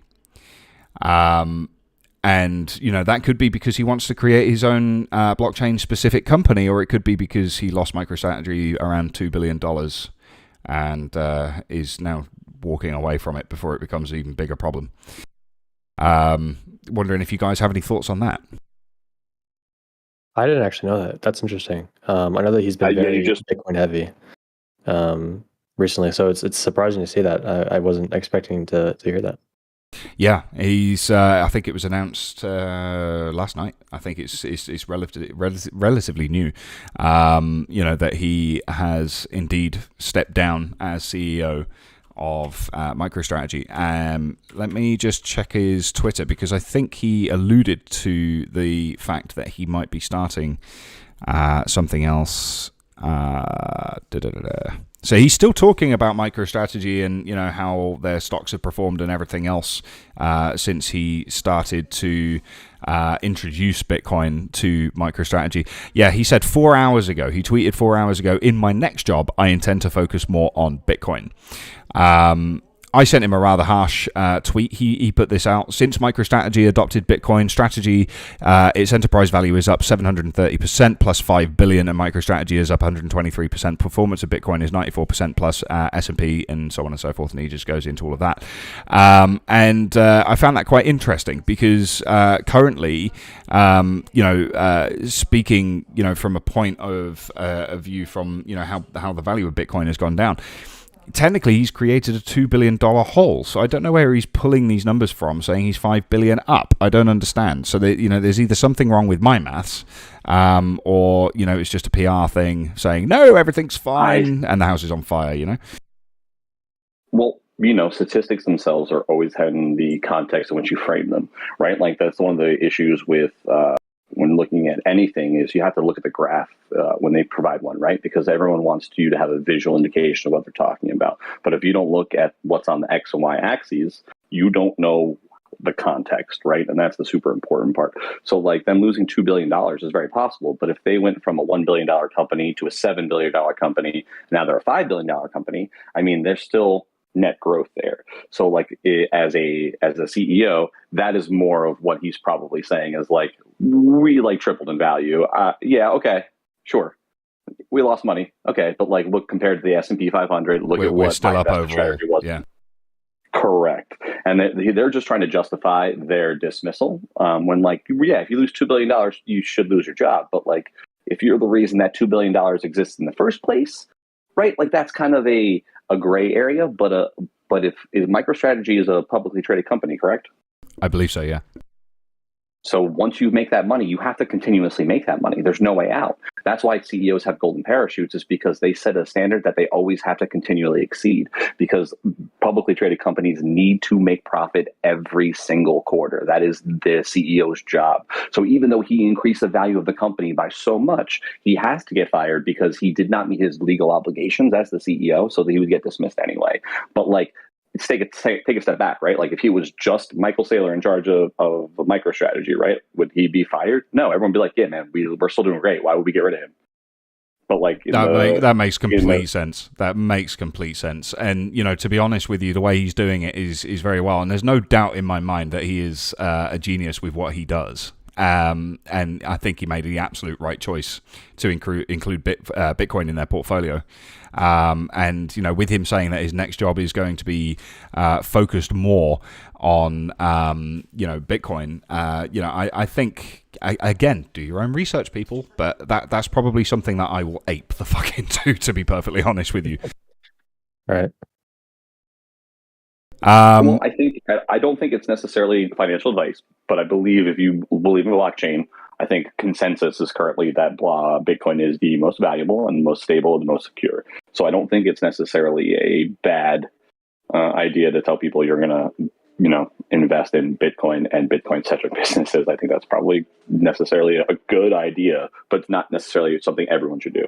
It's like I never invested in the Hex thing, right? And I know there would be a lot of people in the Hex army that would end up reaching out to have me burnt at the stake for saying this, but it's like a lot of people sacrificed insane amounts of money for Hex and Pulse Chain and things like that, which is a very interesting, you know, idea when you look at it, which has still not been released yet, but all you do see is Richard Hart taking photographs in lavish outfits, you know, Gucci, Prada, all of that kind of stuff. And you know, he even asked himself on Twitter, like, okay, is this too much, you know? But I never aped into that, and I'm kind of happy that I didn't, because it's almost as if he's on Twitter saying thanks for the money, you know. And it's kind of funny. But with Michael Saylor, I get a kind of a different opinion. This guy's a little bit more grounded, down to earth, and you know, a real businessman. That's the impression I get with him, and I would be more likely to ape into something like that. Before we carry on with that, I just want to say Ledger just, well, not just tweeted, 8 hours ago tweeted, say, we're saddened to see that there has been an exploit in the ecosystem leading to private keys being compromised. This exploit doesn't affect Ledger Solana wallets connected to Phantom. These private keys are device generated and stored offline. So Ledger just putting out a little notice to say that if your Solana wallets are connected to Phantom, your Ledger Solana wallets are connected to Phantom. So if you use a Ledger device with your Phantom wallet, then you are not affected. You are pretty secure, which is great. So another, you know, win there, and another reason to use a hardware wallet. But I also think a lot of these chains and projects will actually start looking into groups like Lossless as well. I think, you know, people like Lossless, if you don't know who they are, check them out on Twitter. Again, they've become increasingly more critical. I don't know how they do what they do, but, you know, they've been able to recover a lot of money because of their protocols. Is Lossless the one that... is that the one that AAG used? That's to get their tokens back. It is, yeah. They were able to retrieve 78 million AAG tokens. I don't know what that was in USD value, but when the Harmony One bridge hack happened, everything else was siphoned off, and the AAG tokens were recovered. I think it's really critical that a lot of these chains start looking at what Lossless are doing, and it's just a bit of added insurance, for them, So if there is any chains that are following or listening to this, you are not too big to consider using protocols like Lossless to secure assets. Anybody can be hacked. Syscoin, like I said, merge mined with Bitcoin, and a lot of things going on with them to, and they take security very, very seriously. I've spoken quite a few times with the core team at Syscoin, and one thing that they really put a lot of emphasis on is security, bridge security, all of these things.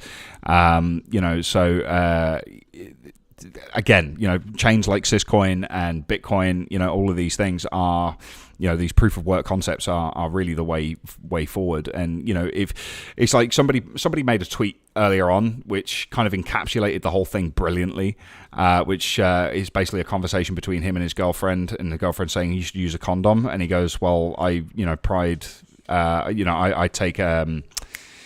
prioritize speed over security, basically, and it's kind of having that sort of conversation is ridiculous with anything else. Why should it be so ridiculous when it comes to crypto, right? Exactly. And go for it. I was just saying, Lossless is a really cool thing. I need to do more research into them, but it's great that they recovered AAG tokens. I wish more contracts would utilize Lossless to recover hacked funds. I know that within the Solana hack, we saw a ton of tokens from independent projects be stolen for probably mounting up to probably another $1 million or $2 million. So these contracts utilizing kind of a fail-safe like Lossless to freeze and recover these assets could definitely help with the whole hack situation a ton.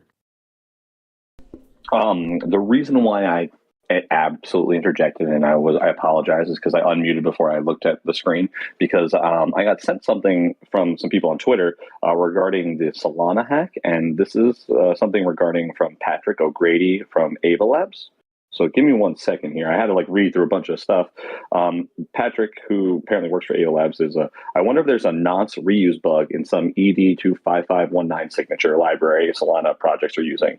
This will allow any attacker looking at Solana to derive the private keys regardless of where it was generated. Here's an article on how to covers this, and it goes on a lot. There's a lot here, but I'm gonna go ahead and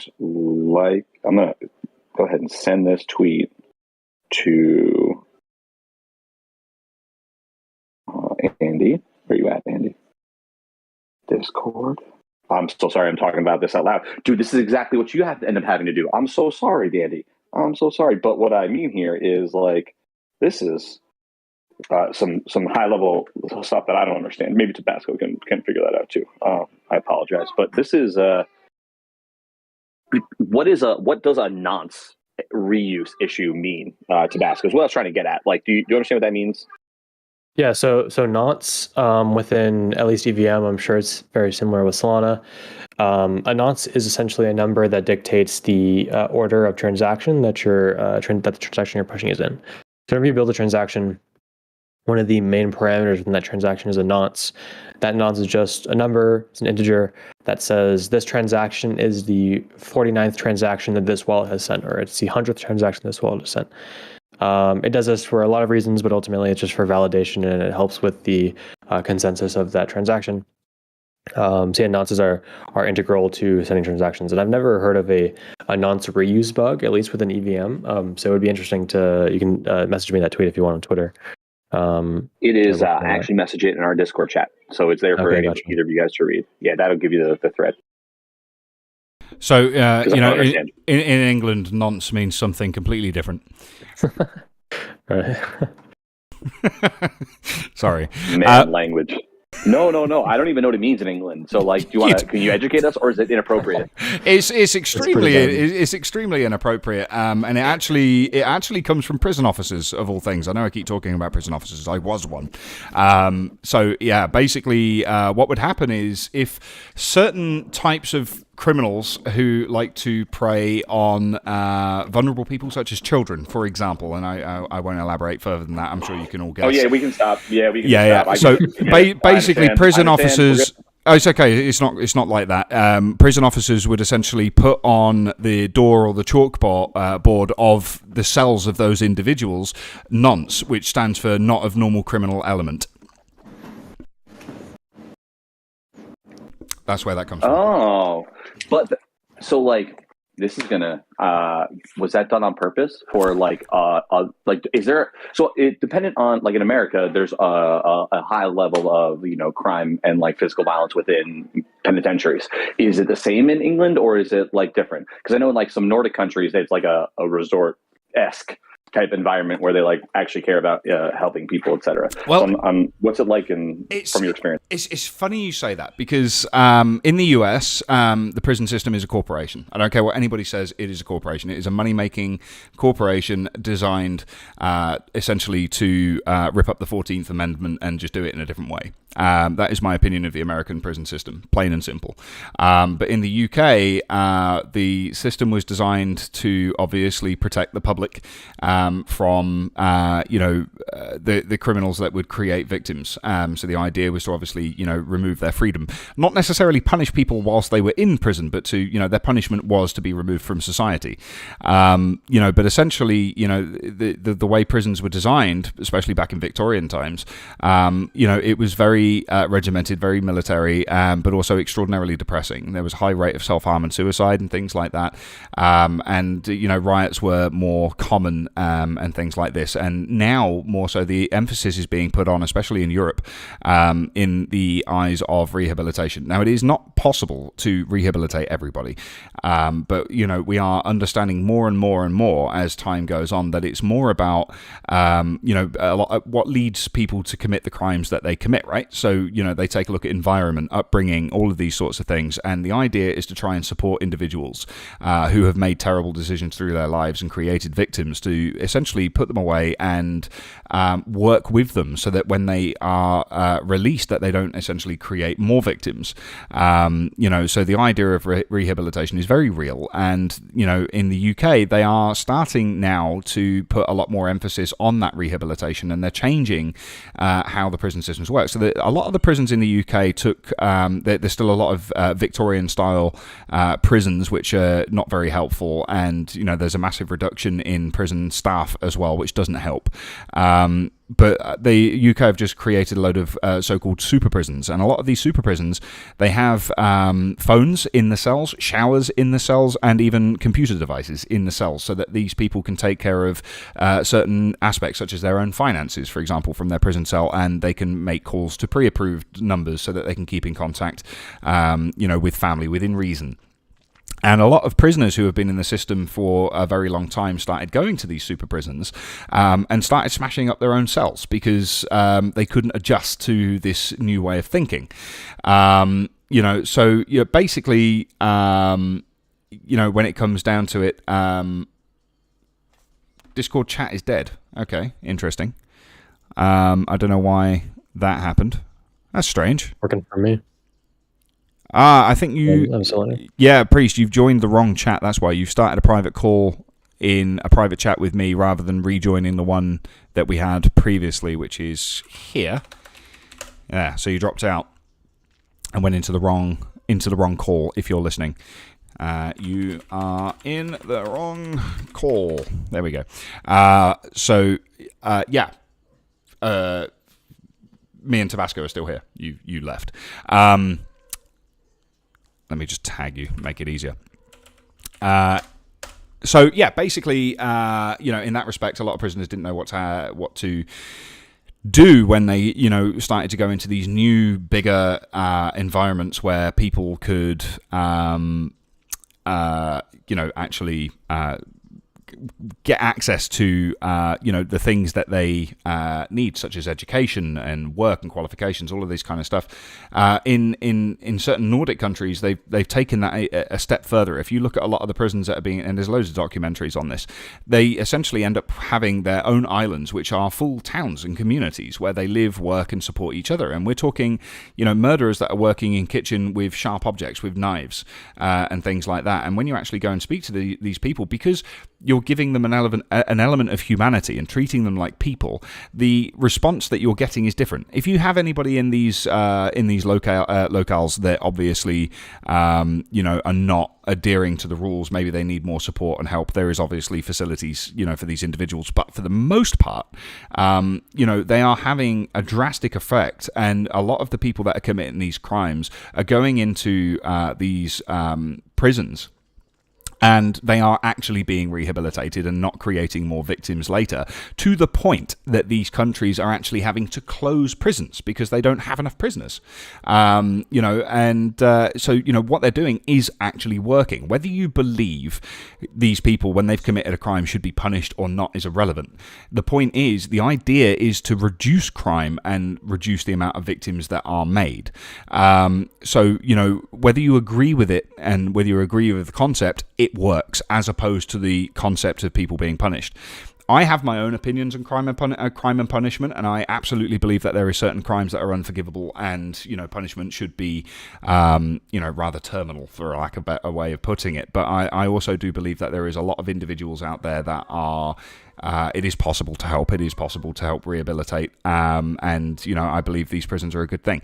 I just, unfortunately, it's quite funny because in the American Constitution, it actually says no cruel and unusual punishment. Yet that's pretty much what they do in their prison systems. That's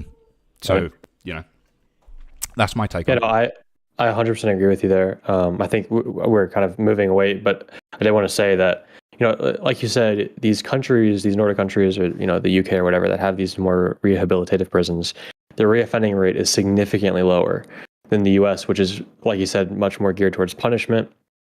And it's a terrible environment that doesn't breed lack of it breeds reoffending, right? So the reoffending rate in the US is significantly higher than other countries that utilize a different method. And even some countries, it's considered a human rights violation to send prisoners to the United States because the prison system here is so much more harsh than than other countries. So yeah, you're on the nail there, in my opinion.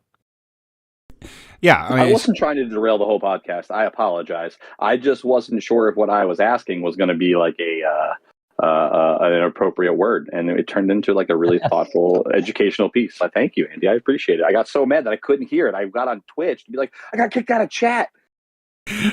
Well, the good thing is, and a little bit of advertising here, you can catch the replay on YouTube on my channel, Crypto Lamb, after the show if you missed anything.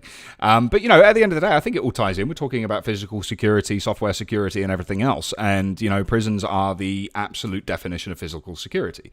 Obviously, I am bound by the Official Secrets Act in the UK, and therefore I cannot talk about the actual physical security that goes into prisons because I will end up in jail for life. So I'm not about to do that.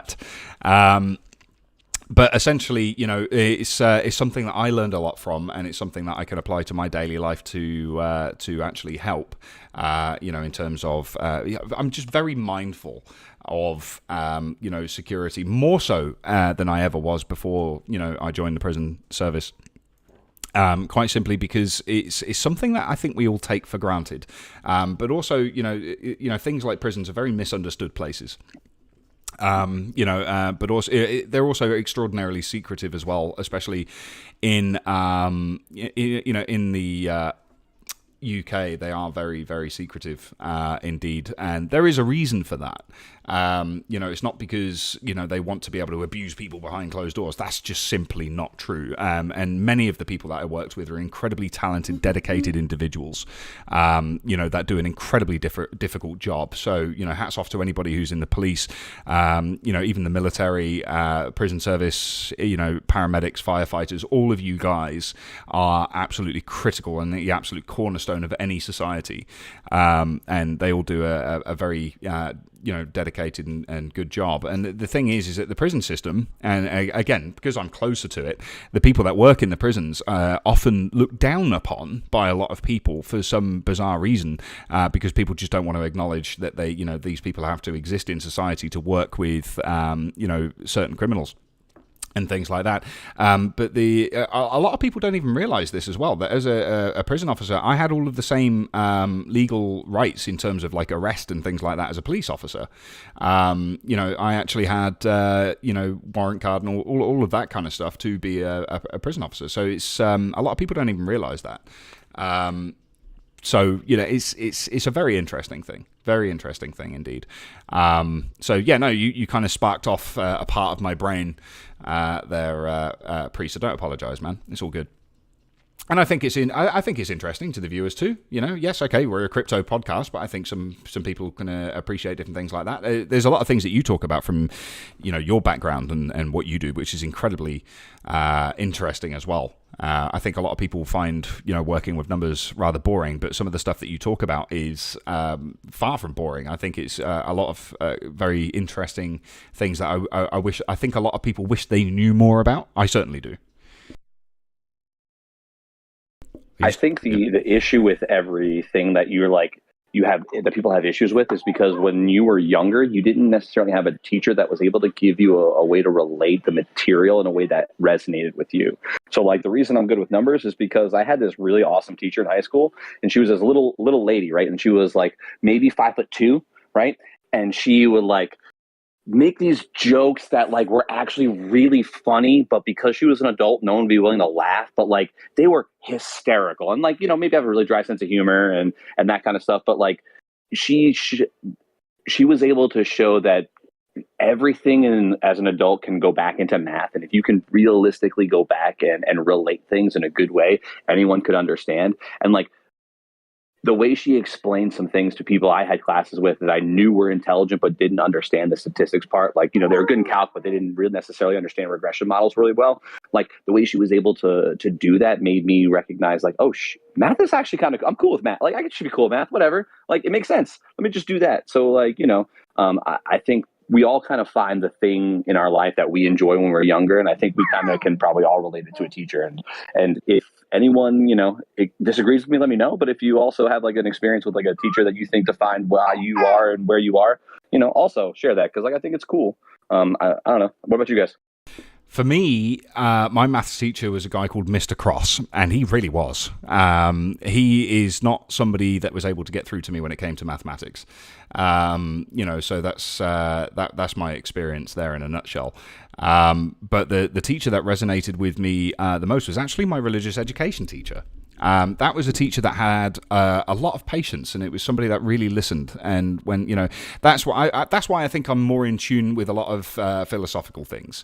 But also, the fact as well, I think my math teacher kind of really didn't resonate me too much, and he wasn't really supportive. In terms of understanding that and it was undiagnosed at the time, but I have a condition called dyscalculia, which is essentially a part of my brain called the angular gyrus that doesn't work properly in order to process numbers.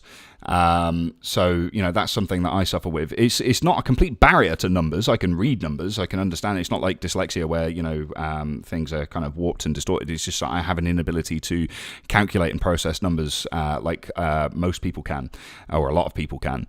I've had to find different ways to be able to deal with numbers. And calculators are absolutely imperative to that. And I always found it kind of strange in class where you couldn't use a calculator to work something out. No, you have to be able to work it out in your head. It's like, well, that's not true. We have calculators.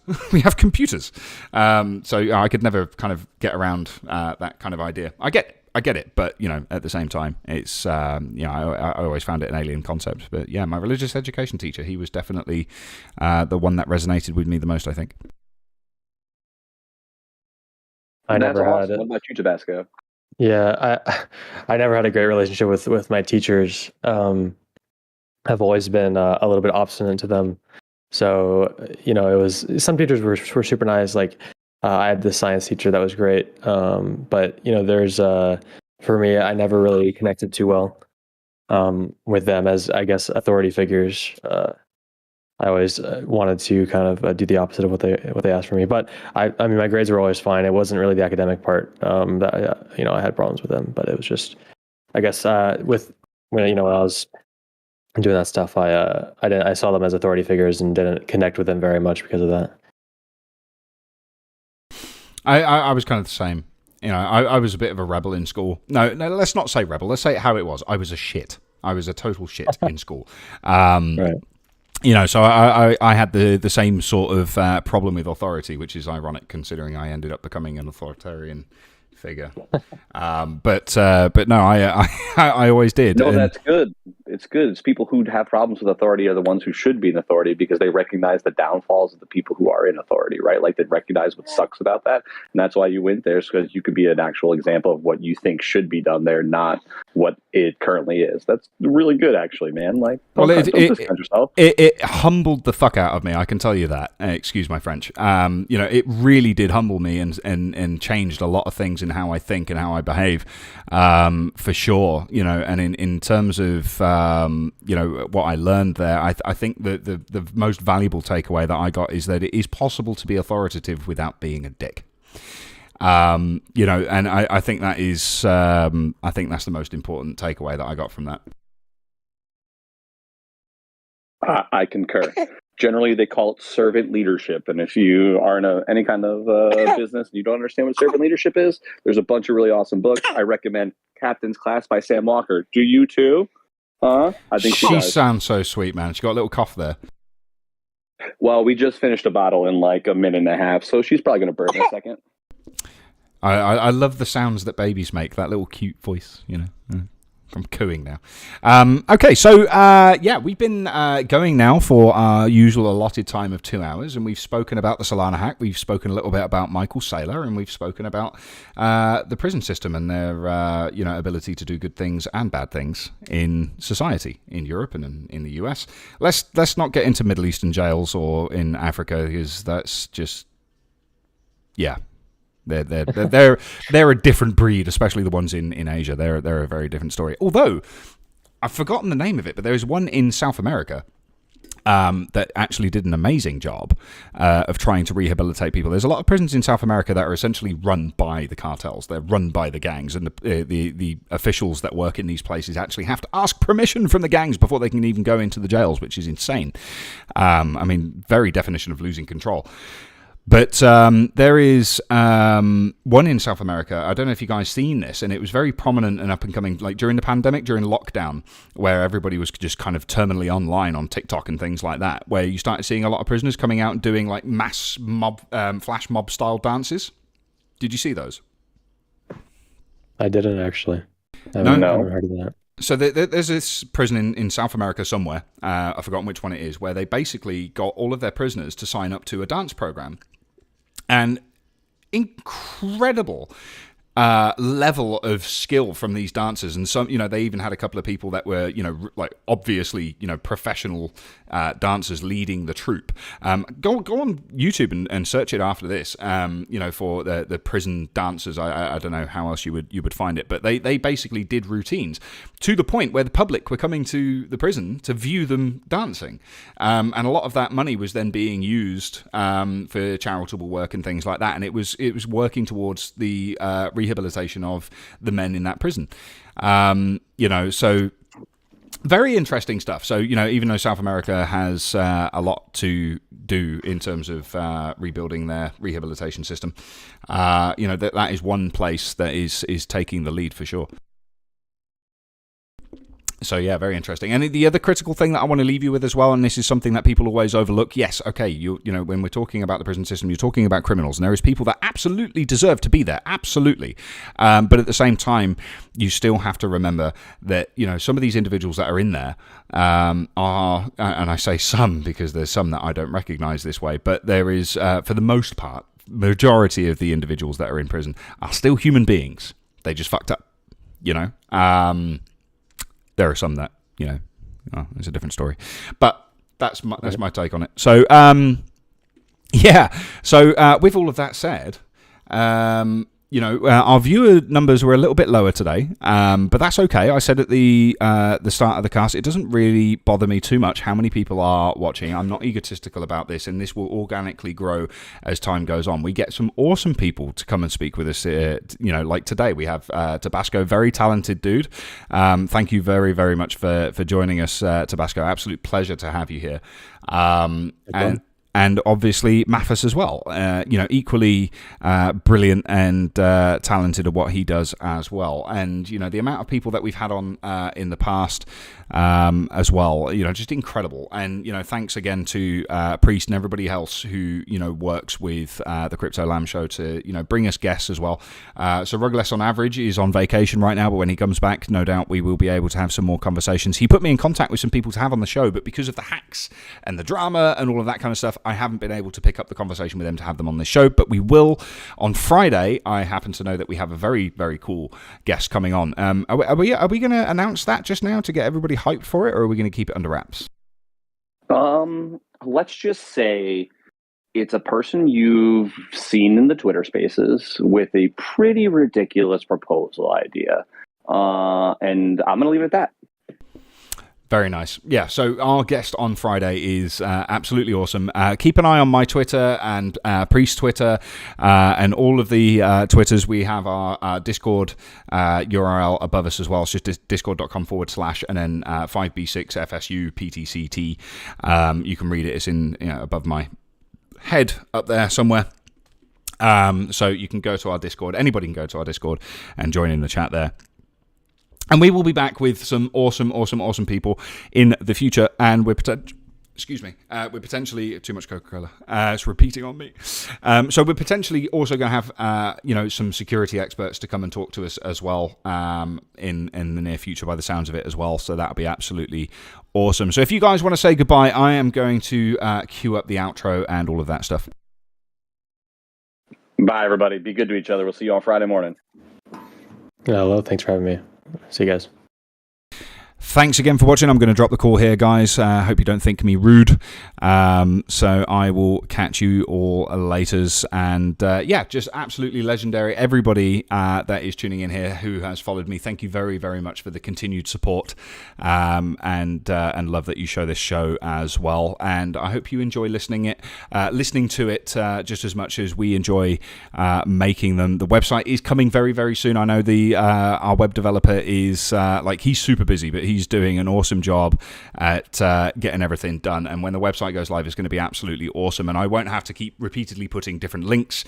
Obviously, I still want people to follow me on Twitch and Twitter, and obviously subscribe on YouTube as well. But we are going to make it a lot easier to catch the chat, the stream, and you'll be able to do that through CryptoLam.live, which is coming very, very, very, very soon. And as soon as we get the merchandise live as well, I'll be getting myself a CryptoLam hoodie and a t-shirt and all of that kind of stuff to show off the brand. So lots of cool stuff coming, lots of cool guests coming as well, so stay tuned. And we're going to get better at obviously announcing what's happening on each show, so we'll see those numbers grow. But please make sure that if you are supporting us, go ahead and retweet and send out those links, get people involved and all of that kind of stuff. If you find value in what we do, that's awesome. So thanks again for watching. I'm going to stop licking your backside now, and take care. Bye-bye.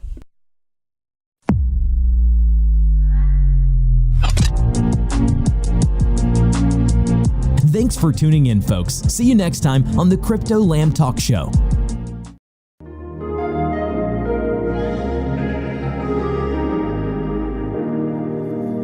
Standing in the cold, cold rain, I don't even feel the pain. Anything to step away, I know we could both do better. Wish you would've left me here, now I'm just controlled by fear. What's the point in our reflection if you never look in the mirror? Counting the days until you're gone, waiting for us to carry on. Oh, I'm running, what am I running from? Time's going by, but where's the time going? I tried to give you everything, you took it all and took it for granted. If you're still falling out of love, maybe it's 'cause it's not enough.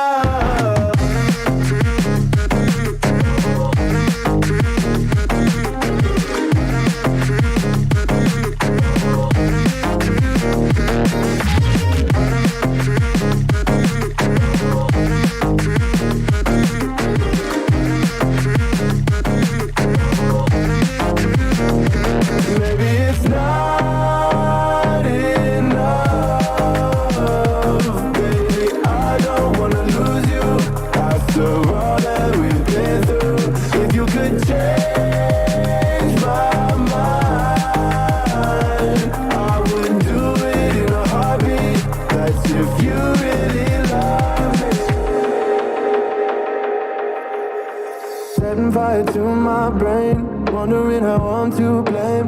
You're the one who doesn't dream, so why are you always sleeping? I remember when you said you're afraid of what's ahead. What happened to ride or die? I asked and you just start crying. How are you acting so surprised? Haven't you seen it in my eyes? Oh, I'm running, what am I running from? Time's going by, but where's the time going? I tried to give you everything. You took it all and took it for granted. If you're still falling out of love, maybe it's 'cause I'm not enough.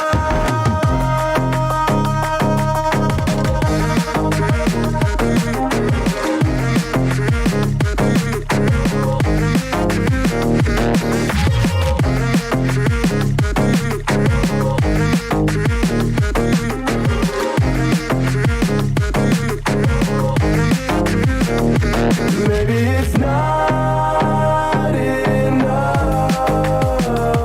Baby, I don't wanna lose you after all that we've been through. If you could change my mind, I would do it in a heartbeat.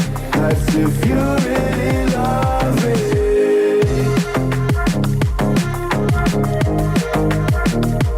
I would do it in a heartbeat.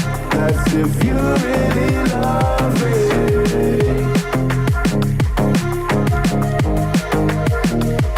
I would do it in a heartbeat. That's if you